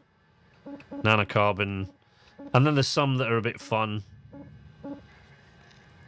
Pumping gas, full of gas, right? Hang on, that's asteroid shards, salvaging asteroid shards. Oh, I can upgrade that. Collect 3 got it boss stickers for salvaging the cells. So I've got yet another holographic version of that now. Safety 3rd. This sticker here was actually designed by a member of the Shipbreaker community, because every now and again they've run competitions. So this sticker, Red Seal accredited, reached certification rank 10. That was designed by a member of the community, although that's not actually what that sticker is for. I think that's a bit glitched, because that's not what he designed that sticker for.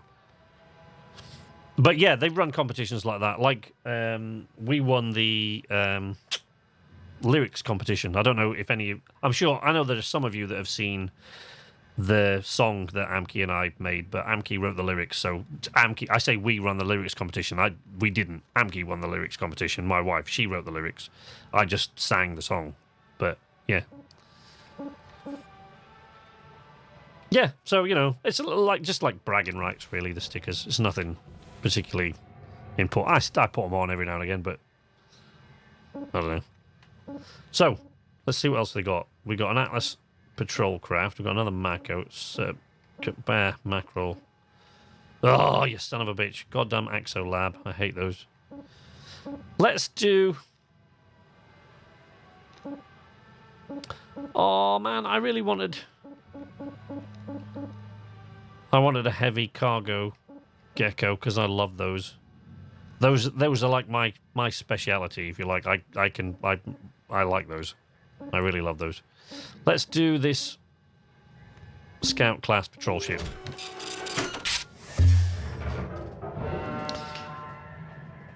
Yes, keep rewatching it. Great. Oh, thank you very much. I mean, you know, thanks to my wife, obviously. Like I said, I didn't write it. I just sang it. Tethers restored.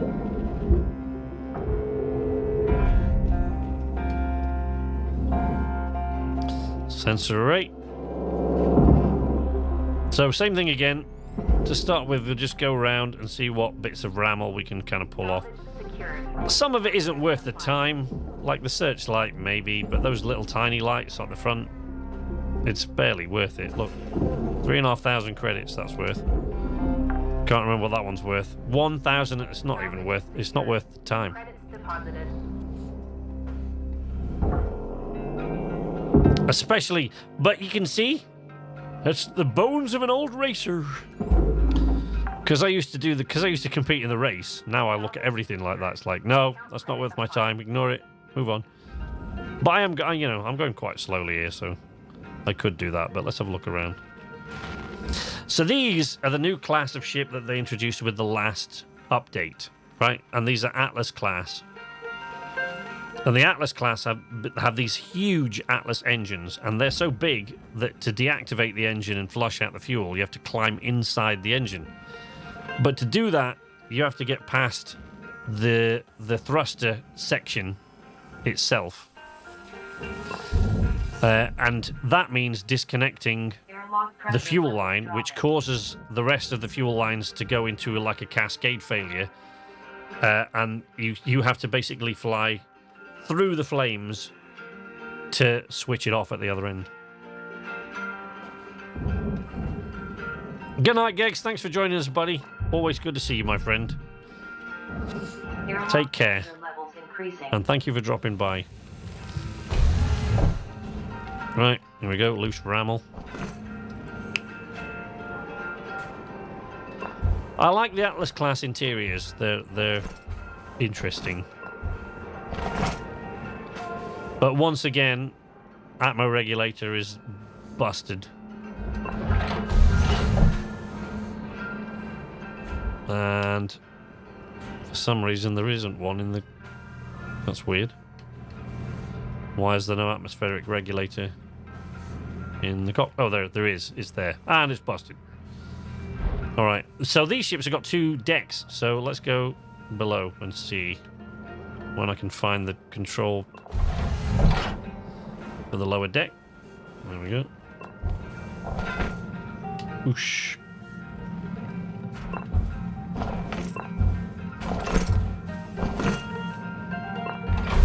Activate that. Go into the crawl space.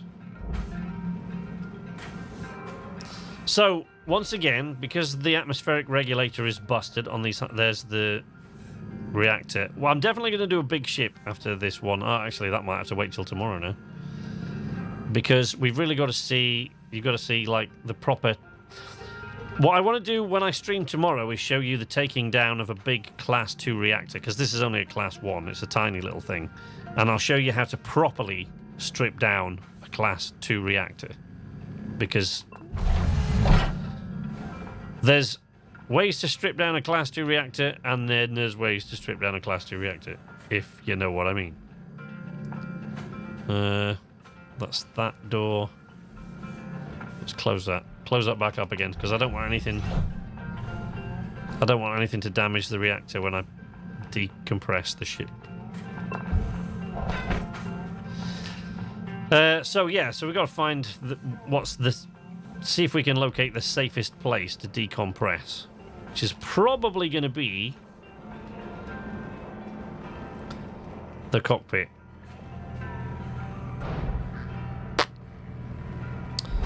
And I think the safest place for me to be when I do that is outside.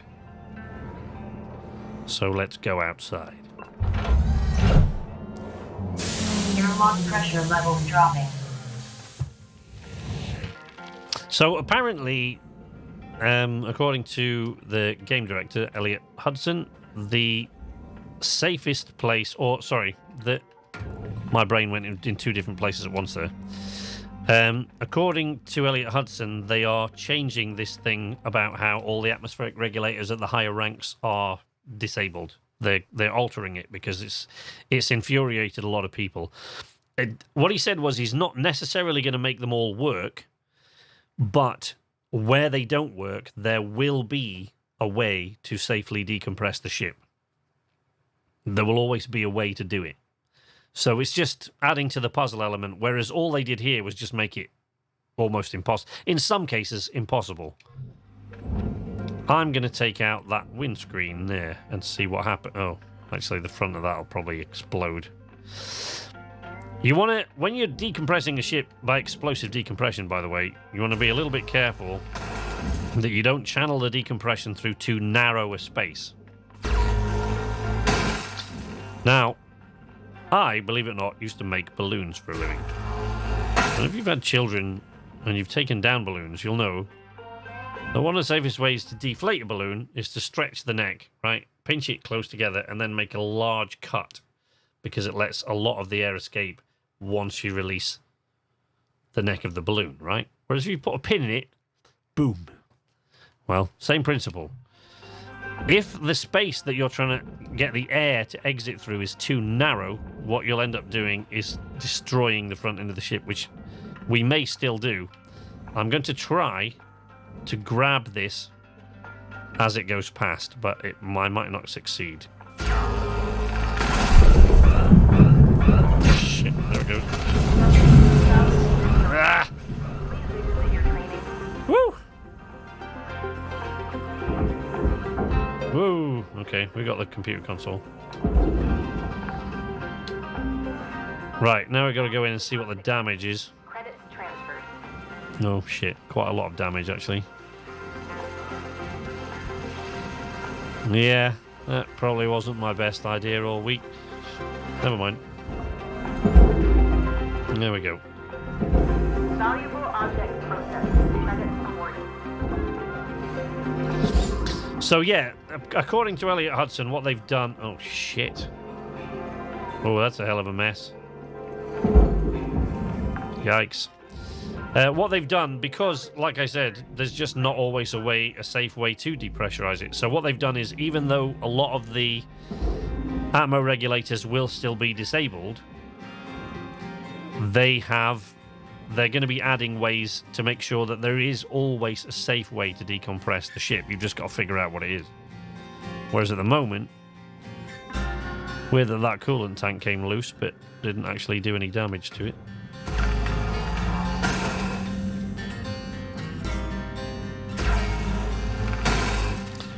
Right.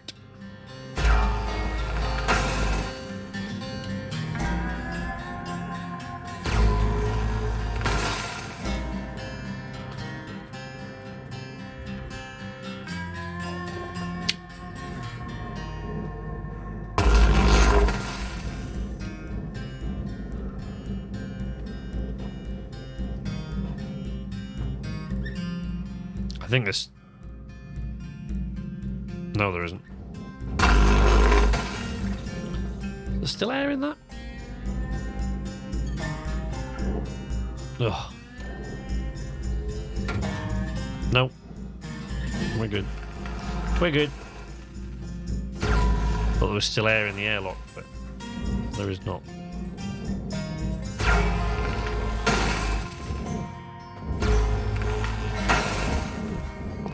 Probably help if I turn the light on.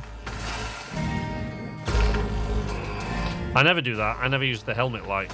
And I had quite a few people when I was making videos of this saying, can you please put the helmet light on when you're doing this so that we can see?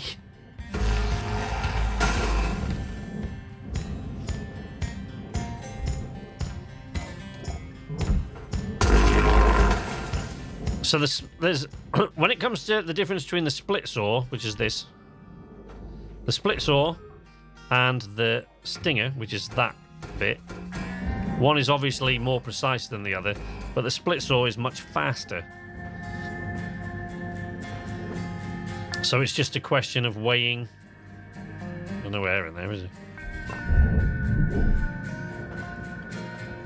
Yeah, the split saw is faster, but you have to be very careful with it, because if you're not very precise with the split saw, you can cut through all sorts of things. I think electrical activity in there's stopped now, so I think we're alright. Yeah, okay. So that should be free now. Yep, sure is.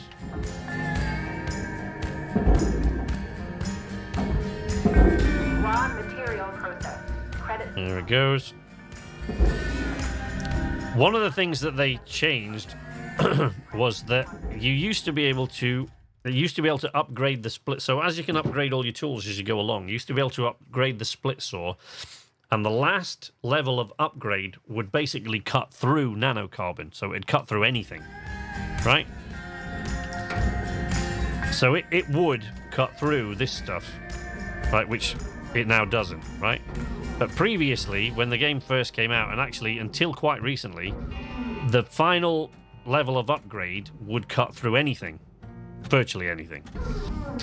And people found it, including me, found it absolutely infuriating, because it would just... 5 minutes left in this shift, Gunner. Don't bite off more than you can chew. Thank you, Weaver. I can't believe they're going to change Weaver's voice. Salvage secured. I am kind of curious to find out who they've gotten to do Weaver's voice, though, because at the moment, all the characters were voiced by members of the dev team, right? But they've gotten professional voiceover artists to do it now. And apparently, the person they've gotten to replace Weaver is quite well known, the voiceover artist. So I don't know whether it's, like I say, we're going to get a Nolan North or somebody like that, maybe. But whoever it is, I don't even care. I just don't care who it is. It's like, I'm going to miss Weaver. I mean, the others, there are some characters that are actually really quite annoying. And I think those that have played the game through the storyline will know what I mean, but Weaver was pretty much universally loved. Everybody loves Weaver. Oh, that pisses me off. Valuable object process. Credits deposited. You hope not. What, you hope they haven't changed Weaver's voice? You know they have. He's gone. Who it is, I don't know. Some of those voices are too famous and overused.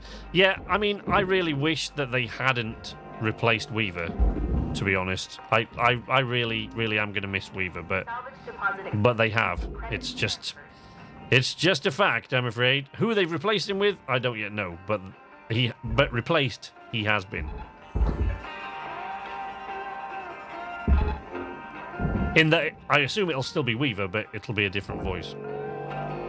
Shit. Damn furnace.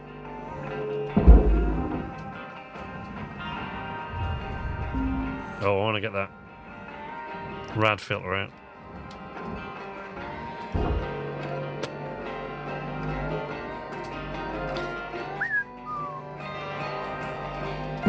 Yoink.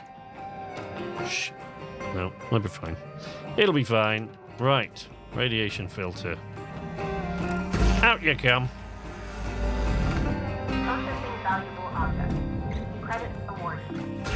Well, yeah, I don't know. Like I said, I don't know who it's going to be, but apparently it's quite a well-known voiceover artist.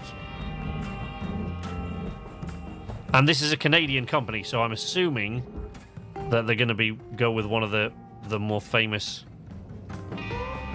Canadian voiceover artists, who many of us, know quite well. Credits deposited.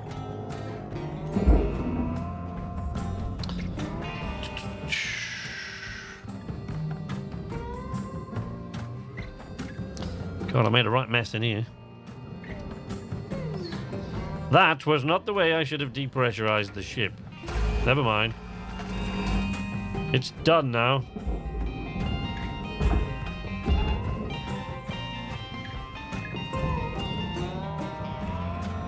Okay.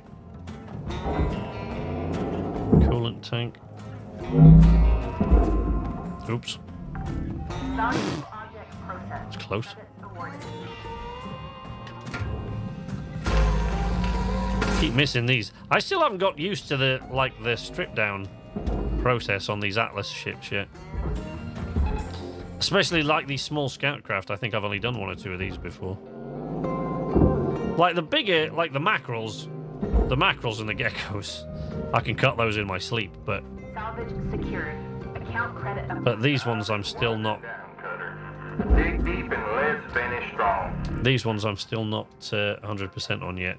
Credits Don't ever forget, it's too easy to forget these little door panels, these console panels. An airlock console panels are worth 45,000 credits.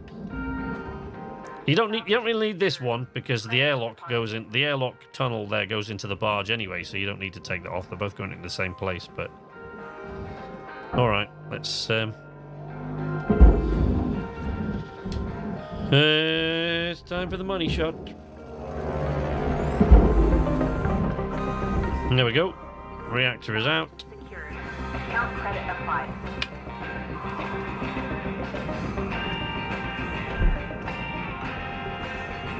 Is there another rad filter on the other side? Must be. Oh, well, never mind. We've only got a minute left. A few seconds left anyway now. Yeah, I still haven't. I still haven't gotten entirely used to these Atlas ships yet.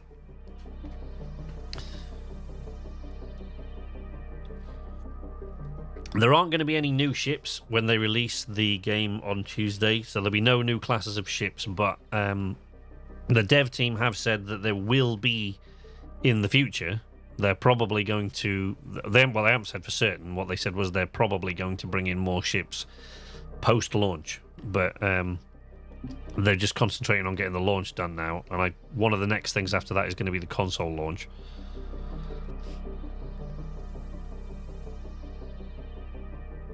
Ignore the fact. Did you just pop up in the bottom right, buddy? You just jumped onto Steam.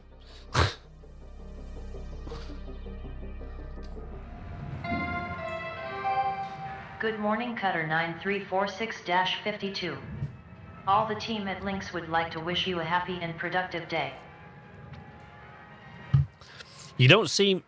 when you get to this stage, you don't see as many of the little warning. When I start again next week, you'll see a lot more... when the release comes on next Tuesday and I start from the beginning, you'll see a lot more of the stuff that you have to deal with early on. So the ships are easier in terms of dangers, but the tools that they give you are not as great, and the equipment that you've got to protect you from those dangers is not as great. You jumped onto Shipbreaker. But a lot of the warnings that Control gives you are different, because you've not seen me run out of oxygen, because you just don't. Once you get to the level that I'm at now, you don't run out of O2, because you've upgraded it to the point where it'll last you more than a shift. But you do, early on, you'll run out of O2, and you'll run out of tethers all the time, and when you run out of oxygen and you're suffocating, and it's going, you start to get the warning, and you start suffocating. She'll come on in your headset. Asphyxiation is counterproductive, or, can lead to a lack of productivity. Please refill your O2.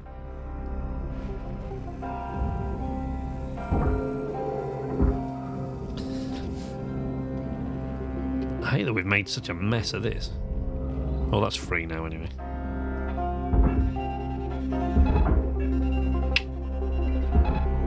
There you go.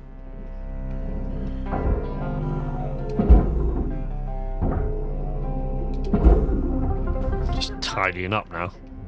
I hate the mess. See, there's an airlock console in there, but it's going to the same place. Take off the heatsink. It's going to the same place as that is any. Oh crap! I bet that won't work now, will it? Let's see. Go through the bottom, but well, it doesn't matter. It's exposed to the vacuum of space, so who gives a damn? Oh, what a mess! Look at the mess in here. Credits awarded. Material deposited. Salvage gains observed. You pull that out. Let's pull out that. No, let's not do so. So quite often, Caden, thanks for the donation, buddy. Enjoy the stream. See you next time. I hope so, my friend. It's always good to see you. Glad you could make it. Thank you very much for the super chat. Plus that 0.02 of damage to your DNA in revival is not worth the risk. Oh, I hate cleaning up when this mess has been made. Valuable object Tomorrow. processed. Credits deposited.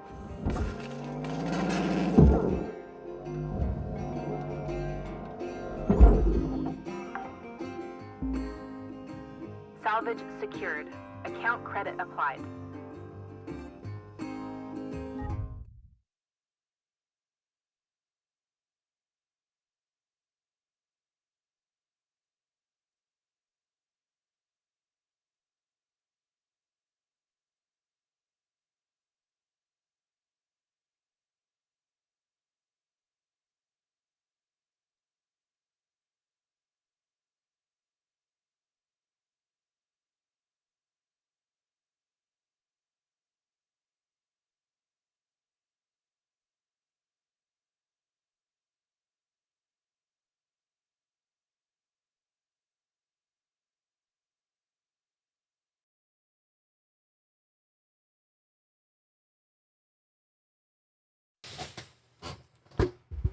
Okay, right, you should have the mic back now, but I still haven't got my audio back for the game. I don't know why that keeps happening.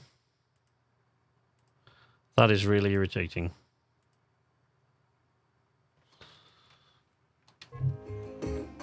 Alright, there we go. I think we've got everything back now. No idea why that happens. Cap limits for a faff at the start. Yeah. Yeah, I don't know why that keeps happening. I'm gonna have to look into it. I might need to update the driver for this. I've only just got the new audio interface. I might need to update the driver for it. Although it doesn't make a lot of sense that the game audio comes back for me once I change the monitor and output settings in Streamlabs. The hell is that? Salvage deposit accepted. Credits Oh, it's a nanocarbon panel. Whoops. Nearly missed that. Right, now we're going to take apart one of these Atlas engines. These are fun. If you've seen any of my videos on this game, you'll know that these are hilarious. No coolant tanks in there. One in this one.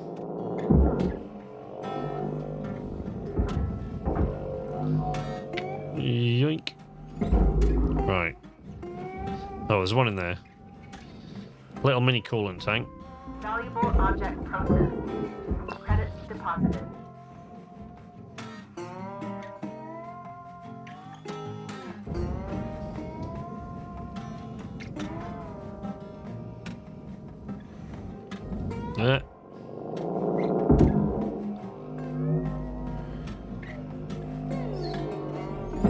Twink. Nope. Seems to be an issue with Streamlabs and Windows 11. But Streamlabs isn't operating on Windows 11. It's that computer, the one that's running the stream, is on Windows 10. I'll figure it all out. I'll figure out these problems. We'll see. I'll update the drivers for the thing, see if that makes any difference when I stream tomorrow. I know what the solution is to take the power out of the audio interface each time and reboot it, but I don't really like to do that. I love this, because when you cut through this, you'll get the depress. Boof. You can really kind of feel it whistle past your ear. Oh, right, yes, cut on both sides. I'll do one of these at a time.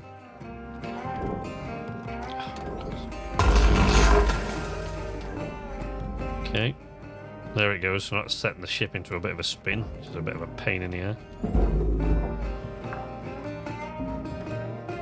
Salvage secured.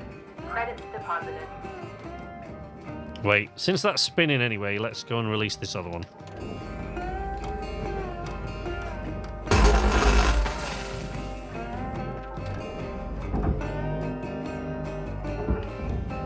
Did I not cut it free on the other side? God damn. No. There we go. Maybe that'll put it back in its original orientation. There we go. Salvage deposit accepted. Credit Right. transferred. Now, in order to do this as quickly as possible, I am now going to have to use demo charges, which I don't want to do, but the problem with these engines, you can cut through these one at a time, but it leaves you with almost no time at all. So basically, in order to get in there, right, I've got to sever the fuel line and take out the thruster. Right? The problem with that is that as soon as you cut one of these fuel lines, it starts like a cascade failure.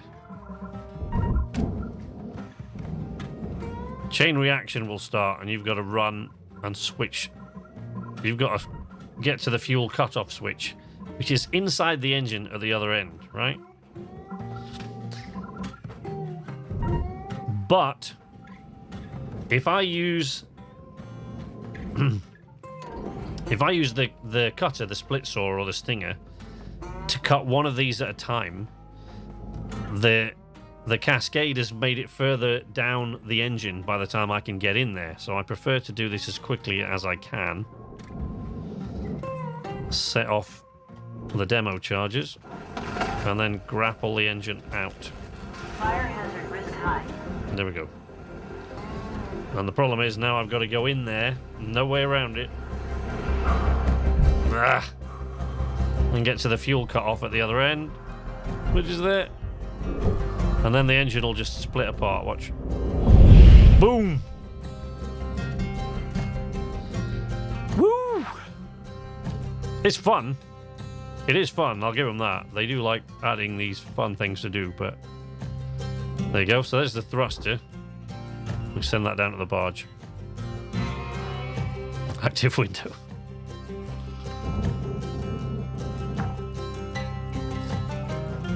Right, so now... Account credit applied. Well, I mean, I don't have to. I can send this away first, but don't really like doing that.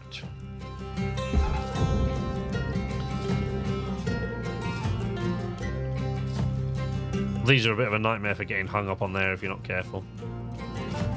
They're going to get hung up and then consumed by the furnace.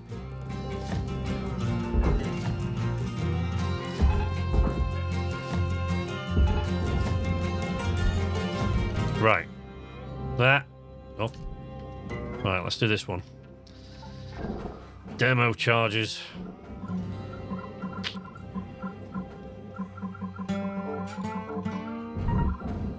There we go. Getting them in the right place on here is a bit of a nightmare as well.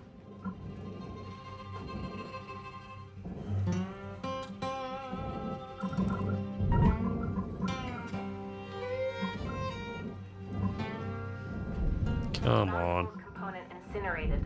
Penalty has been applied. One of those just got eaten by the furnace. See? That's what I'm talking about. That's cost me a bunch of money. Come on.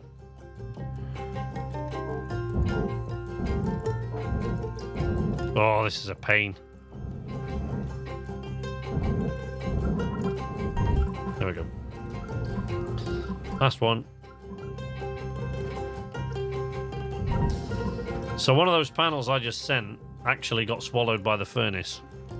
Not that one. That one went into the processor. But that one that I said got hung up on the furnace, it must have broken through the lines because it got caught behind there and pulled into the furnace. What a nightmare.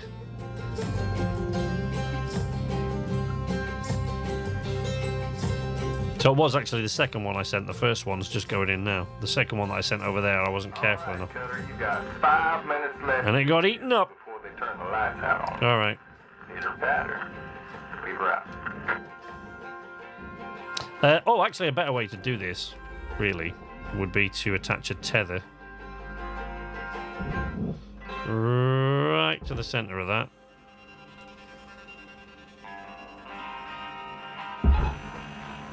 And have that, pull that out, once I have detonated it.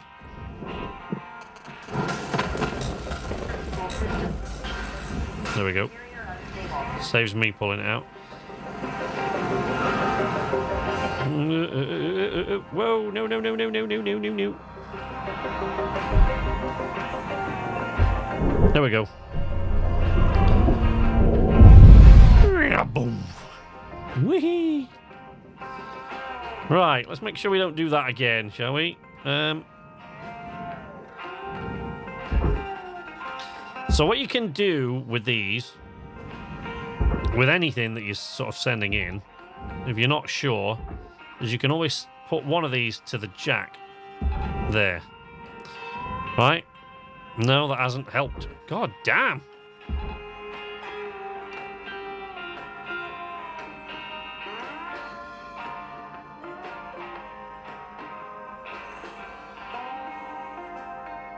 Look at that. What a pain in the ass.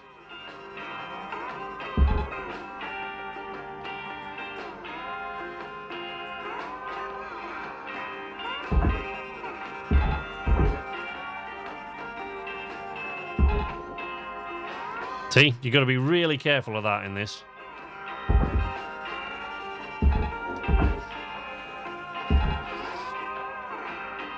Because you see where the tether lines glow red? See, the furnace has got hold of it again. The pull on that furnace is ridiculous.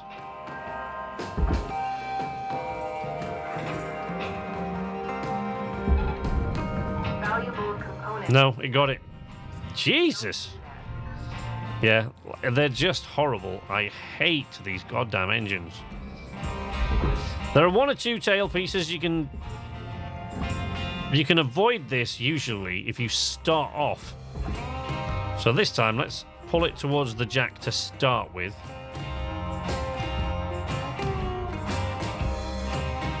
And let's see if we can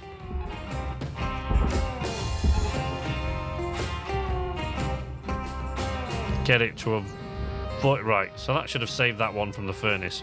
Yeah, big heavy panels, the pull on the furnace is way more intense than the pull on the processor. And so sometimes that happens. Before you cut these cut points, make sure you remove the fuel tanks. That's the safe way to do it. Safety first now. Valuable object. Credit awarded. On some of the bigger ships, the barge at the bottom there does fill up quite a bit, but Salvage deposit accepted. Credit. it is emptied between every shift, so...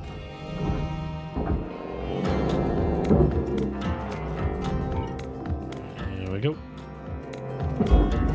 Yeah, so we lost, like, 2 entire Salvage engine housings there.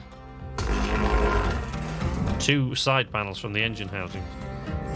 Because of that. Because of the damn furnace, man.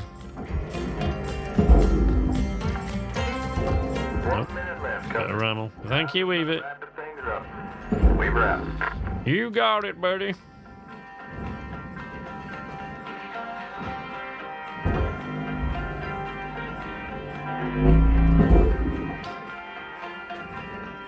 If you do sort of quick turns like this, sometimes panels are sort of interlocked. And rather than pulling it all out, you can just quickly, even if it's red, you can just make it blast forward like that and separate. Then, oh, for God's sake. There you go. Then get those in. Pull out the flight terminal. Yoink.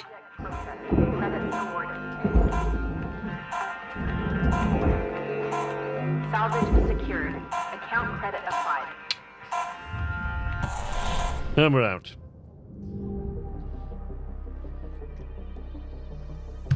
So what we'll do now is I'll go out for another shift and we'll just tidy up these little bits of RAM off for today. Then I'm going to stream again tomorrow. And when I stream tomorrow, I am going to do the big cargo javelin that I should have done, rather than succumbing to peer pressure and going, oh, I want to see the big explosions and pretty lights. Because there was one on the worksheet, I know. What's she on about? There was one of my favourite ships to cut down. There isn't one there now, but heavy cargo gecko is what I want. But, you know, let's go finish this off. Because I love cutting the cargo gecko. Toodles! Bye, Richard. You at work tomorrow, buddy?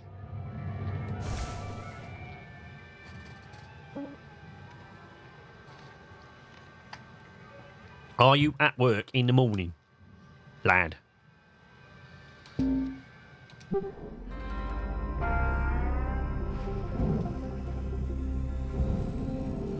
Oh, Christ. I've got 17 tethers left. So keep an eye on your tethers and your fuel. Your fuel shouldn't really run out during a shift, but unlike O2, fuel doesn't replenish between shifts. O2 does.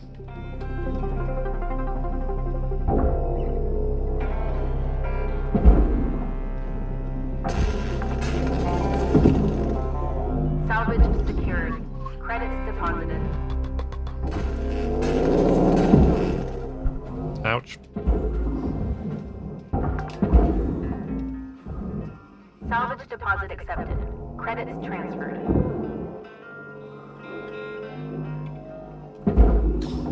See, they're just containers, but even every one of those is worth 24,000 credits. Little storage bins. Ah! Here is a good example of how the physics is a bit messed up in this game still, and they need to tweak it. Right. If I tried to move that ship with my tether, right? So if I tried to grab all of that that's left and lift it, nothing would happen, right? I would not be able to turn it. Yeah? Just can't do it. It's way too heavy, and if I tried to grapple push it, it would blast me down through the barge. Right? But if I've got hold of a cargo bin in here like that, and that cargo bin is stuck behind something, right? There's a weird little glitch that happens in this game where that... Can you see the ship coming back up now? Oh, no, it wasn't. That was just me moving. But, yeah, things like that, or grabbing hold of a little piece of fuel pipe that's stuck to a wall, that can cause the entire thing to move. So it's, you know, bit Bethesda, but, you know, a lot of things to deal with on a game like this, so not really terribly surprising.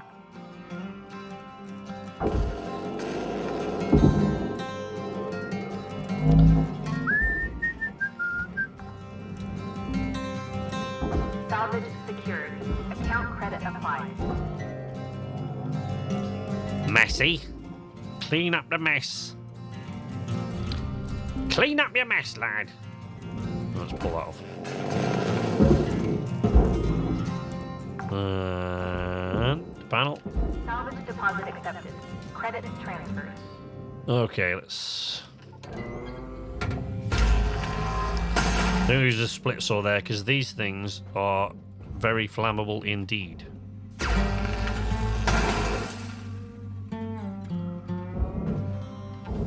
And when you're pulling out storage bins, they're all going to the same place. You can't pull them all at once, but if you just pull the bottom one, it'll release the others. Okay, so there you go. They all float away. These things, like, look, beds. They're worth quite a bit. More panels. More of those bits of ladders and stuff. You just learn over time what's worth something and what isn't. Like the bits of ladders are actually worth a bit. But like one of these lights, it's not worth pulling off the wall. The only time you'll see me pull these off the wall is if they're in the way of something else. Right? So the light, 1,067 credits. That little bit of ladder won't be worth a lot, but the bigger piece of the ladders are.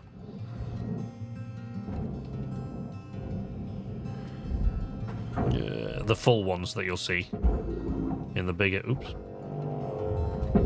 Oh, there's that storage bin that I flung down into the ship.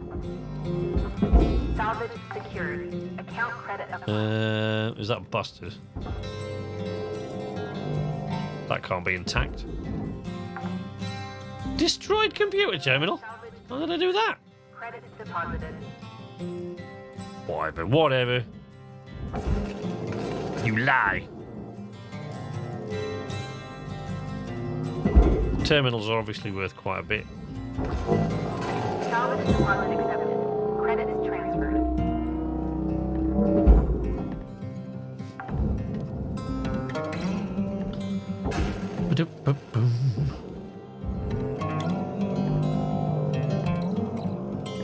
It's really difficult. So the song that's on now is the tune that Amki wrote lyrics for and that I sang and that we won the competition with. But it's really difficult to hear it in game now without hearing the lyrics. Salvage secured. Account credit applied. There's the Polaris Super Freighter just pulling up. There it is. Salvage secured. You can hear it Credits deposited. rumbling. It makes everything vibrate as well when you're in one of the smaller ships, you can tell. Brilliant the way they've done some of the things in this game.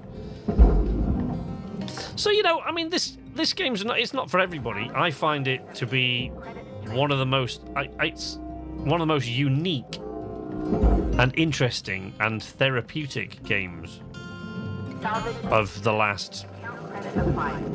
I don't know, decade, easy. But, you know, for me, working alone in the blackness of space Deposited. with a split saw and a grapple and a jetpack and all these things, like, wow, yeah, why not? Sounds like my idea of a good time. But it's not for everybody.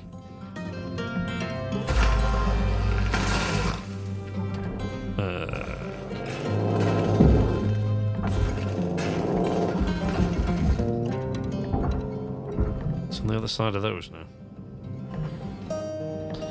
Nothing.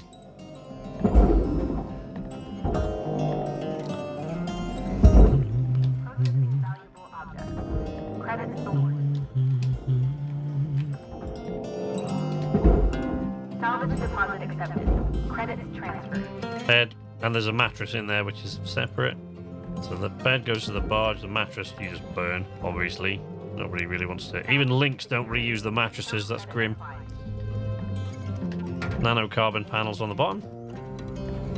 Oops, cut that off. There we go.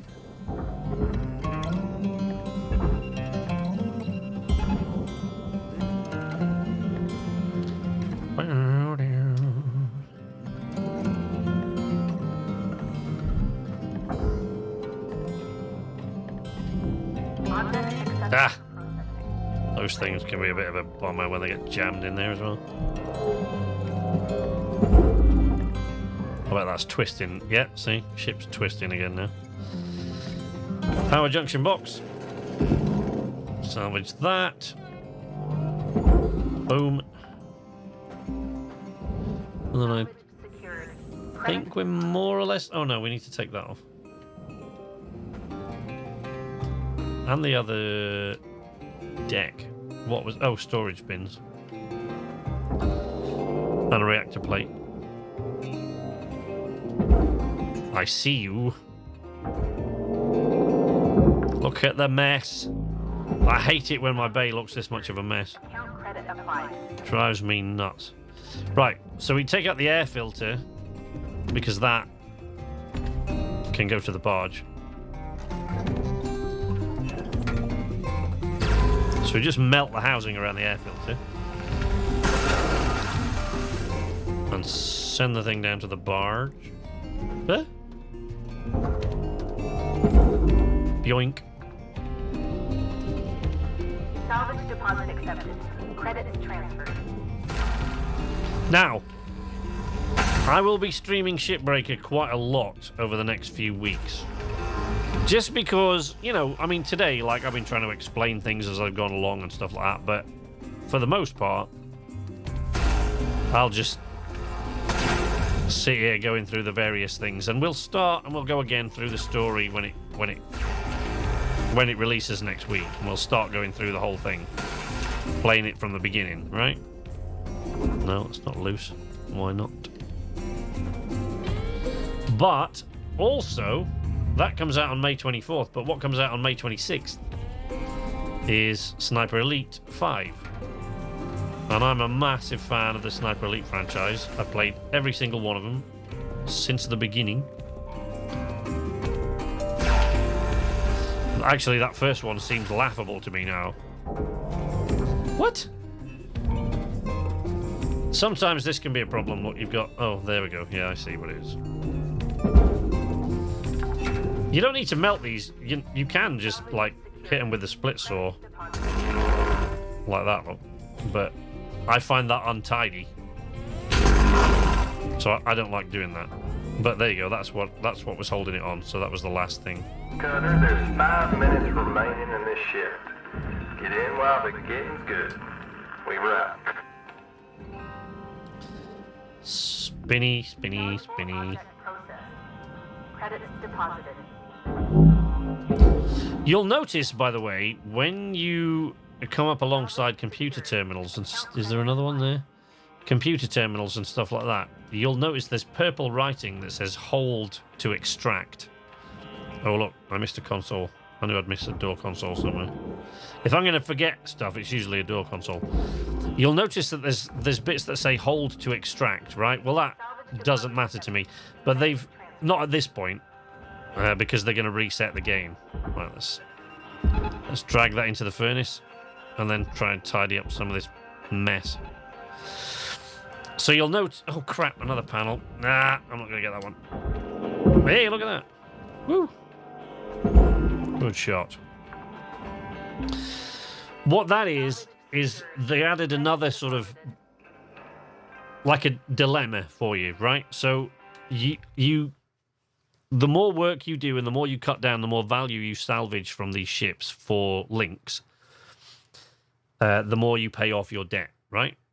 But the most valuable components, you know, computer terminals, thrusters, stuff like that, not reactors, but thrusters and computer terminals and bits of engines and things like that, they all have, there's bits, they will, if you hover over them, they will say, in this purple thing that's here, look, if you hover over them, they'll say hold to extract, and it'll tell you the sort of thing you're likely to get from it. Fuses, distributors, heat sinks, dampeners, wires. For each component, it'll say you're likely to get wires from this. Well, in the story, those things are found on ships, right? But they're also used, when you find them and recover them from ships, they are used to repair your own ship, which is like a little tiny tug, right? Which sits outside your hab, out the window. You can look out the window and there's a ship there, right? A little tug that you're repairing. But as the story progresses, because of the way the stories progress, that ship is now gone. But I'm assuming, since I'm still allowed to collect this stuff, that in Act 3, we'll find a way to get that ship back. So there's also a decision you've got to make sometimes, like, do I salvage this thing that's worth 750,000 credits, or a class 2 reactor. Well, I mean, no, you can't do it with a reactor. You can't salvage stuff out of reactors. But just to make a point about the differences between the reactors, you've only seen me remove the class 1s today. The class 2 reactors are worth 3 million credits each. So you salvage a class 2 reactor, that's 3 million credits just for that one component. But for other components like the thrusters, you can extract wires and stuff like that. So if it's more important to you to build that ship and get that finished, you can do that. But Lynx will notice. After a while, Lynx notice that you're doing that. And they don't like it. Material processed. Credits deposited. So now I'm just going to try to tidy up some of this crap.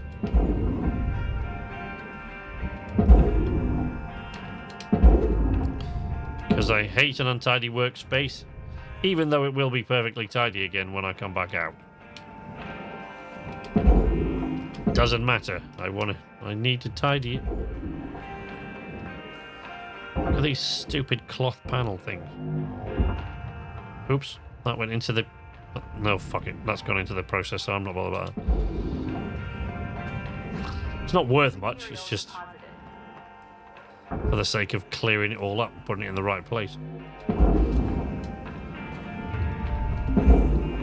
I wish you could get rid of these little bits of rammel as well. I hope they're going to bring...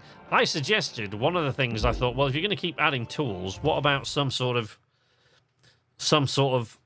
electronic net, if you like, that spread wide and would grab things like a magnetic sort of net or something like that, that was on your tool wheel, so that you could spread this thing out and use it to sweep up, essentially sweep up all the little bits of rammel that are left at the end of your shift.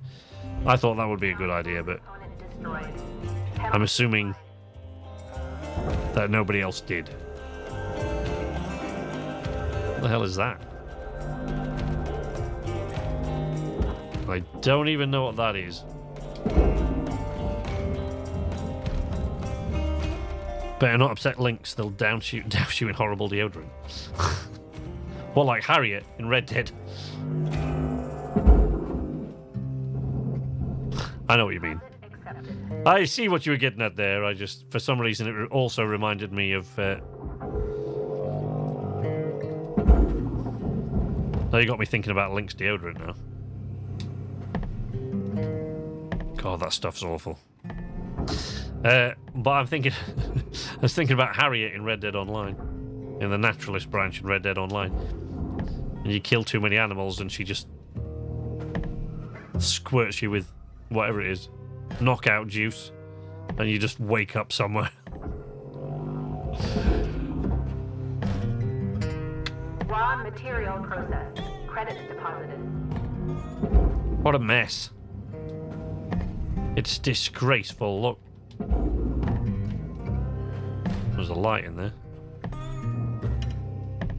Oh, it's a shame we haven't seen the railgate go off today. Pretty sure we will do tomorrow. You'll see it at some point.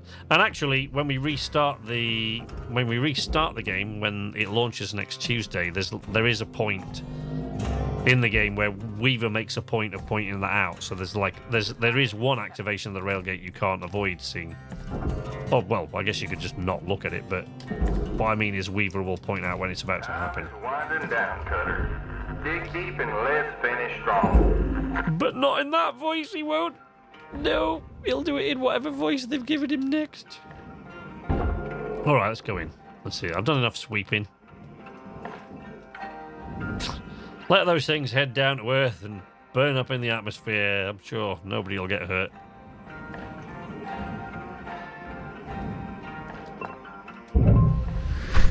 I get a bit too involved in these games. When I started playing Shipbreaker, look, we didn't even attain rank 3 because I let those two big nanocarbon panels off the sides of the Atlas thrusters.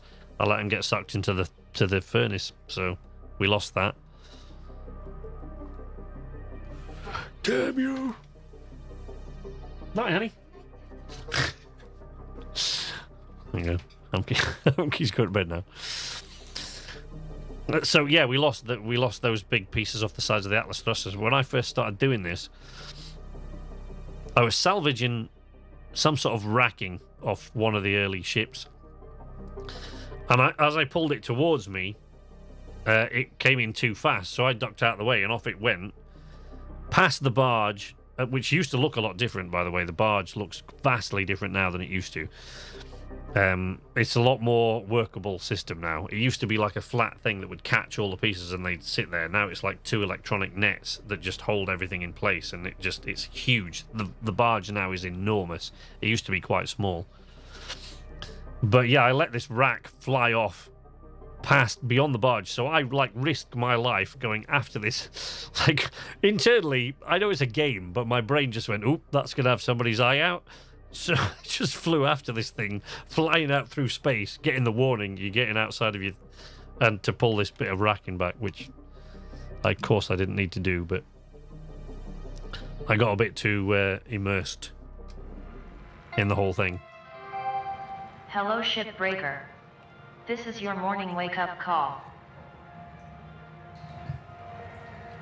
Thank you.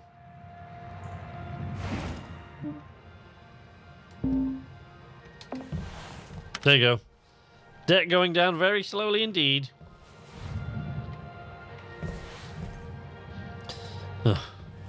Oh my god. I love the handprint on the window there as well. So yeah, we're going to leave it there, and I'll come back tomorrow, and I might even also play it on Monday, just simply because I've waited so long to stream this game properly. So I might play it on Monday, but we'll be back tomorrow, maybe back Monday, but definitely Tuesday again when they do the full release of the game, just so that we can start again from the beginning, and I'll go all the way through the story. And we'll hit the different chapters of the story and see how it plays out. Unless, you know, for those of you who are interested in seeing how it plays out for yourselves. But as I'll be doing it over several weeks, I'm imagining that those of you that are going to get Shipbreaker or have it already will either know what's going to happen in the story or, you know, won't care. So, one way or the other. That's what we'll do. But as I said, the other thing is that Sniper Elite 5 is going to release on the 26th of May. So I'll be playing a lot of that because, like I said, I've played every one of those, and those of you who've been watching me here for a while will know that way back in the early days when I started streaming, I mean, I've been on YouTube for a decade and a half, but I've only been streaming for, what, 3 years, I think. 2.5 years. So I've only actually been streaming for about 2.5 years, but one of the first things I did was because I'd played Sniper Elite 4 so many times, I got bored of shooting people. I still wanted to play the game, but I got bored of shooting people, so I decided to melee kill. What had happened was I was playing it with KZ one night, and we'd played it lots and lots of times together, and I said, you know, it's quite satisfying to sort of melee. I've just melee killed everyone along this one jetty. I melee killed every one of them. And so he said, and we were on a particularly difficult map, and he said, I challenge you to do that for the rest of this map. So I did. And I said, challenge accepted, and I did. I, killed everybody else just with a knife. And after that, I kind of got the bug, and I decided to see if I could play through the whole game melee killing everyone. So then I said to KZ, we should stream this and do a melee kill challenge. So we just melee kill everyone that we can melee kill. There are certain places you couldn't quite reach to knife someone, but... So eventually, I predict that I will do that on Sniper Elite 5 as well. Once I've played through it a couple of times as a sniper, I will then play it through, more than likely, melee killing everyone. But as our good friend HJ has pointed out, now that they have the invasion mode on this one, we don't really know how the multiplayer aspect of that will work out. So I'll either do it by myself, or I'll do it with, you know, HJ or Pilot or somebody like that. And I don't think, knowing what I know about Pilot, I don't think he's going to want to go through a sniper game and knife people, because that's really being a sniper is kind of his thing. So he's not going to want to do that. But you know, maybe I'll have some fun. One of us will do it, the other one won't. I don't know. We'll see what happens as time goes on. But as regarding Pilot and HJ and Richard and myself, so Copper Octopus and HJ and Pilot Knight, we are currently in the process of, because, you know, I'm moving house again shortly, so there'll be another break. But in the middle of all that, we are in the process of, or I'm in the process of putting together a group with these guys have agreed to be part of it. So there will be a group that streams from time to time and we make videos of. So it's just not going to be Sidekicks anymore. It'll be renamed and rejigged, and there'll be whole new artwork and new music and stuff like that. So yeah, the four of us have decided on a new sort of group name, and I will get some artwork done and stuff like that. So you'll see videos with us under our new name eventually on the channel, as well as streams with the guys. So yeah, lots of stuff coming up. In fact, I'm actually kind of relieved that Starfield has been postponed until next year, because Starfield is one of those games I'm just going to put all my time into for a really long time. So is Saints Row still due at the end of this year? I don't know if it is. So, and of course Homeworld 3. So there's so much coming up, and Kerbal Space Program 2 has now been pushed back to next year as well, as of today. So all sorts of changes and things happening, but there will be a lot more on the channel. I'm really excited to be back. There will be another break when I move house again. It has been great to see you all. I really, truly have missed you all, and it's been great fun to be back, even if we've had a few audio issues. I'll try and get those sorted out, but if not, we'll just have to go through the rigmarole of adjusting it every time. I don't know, it might even just be Shipbreaker, I don't know, but I doubt it. Thank you to all of you for turning up. Thanks to David, and HJ, and Maple, and Richard, and Mordred, and Caden, and Pilot, and Geggs, and Mini P, and everybody else that's turned up today. Thank you very much for your time and for your support. It is always appreciated. I will be back tomorrow, hopefully. But until then, from Night's Arcade, this is Sleepless Night, saying nighty-night.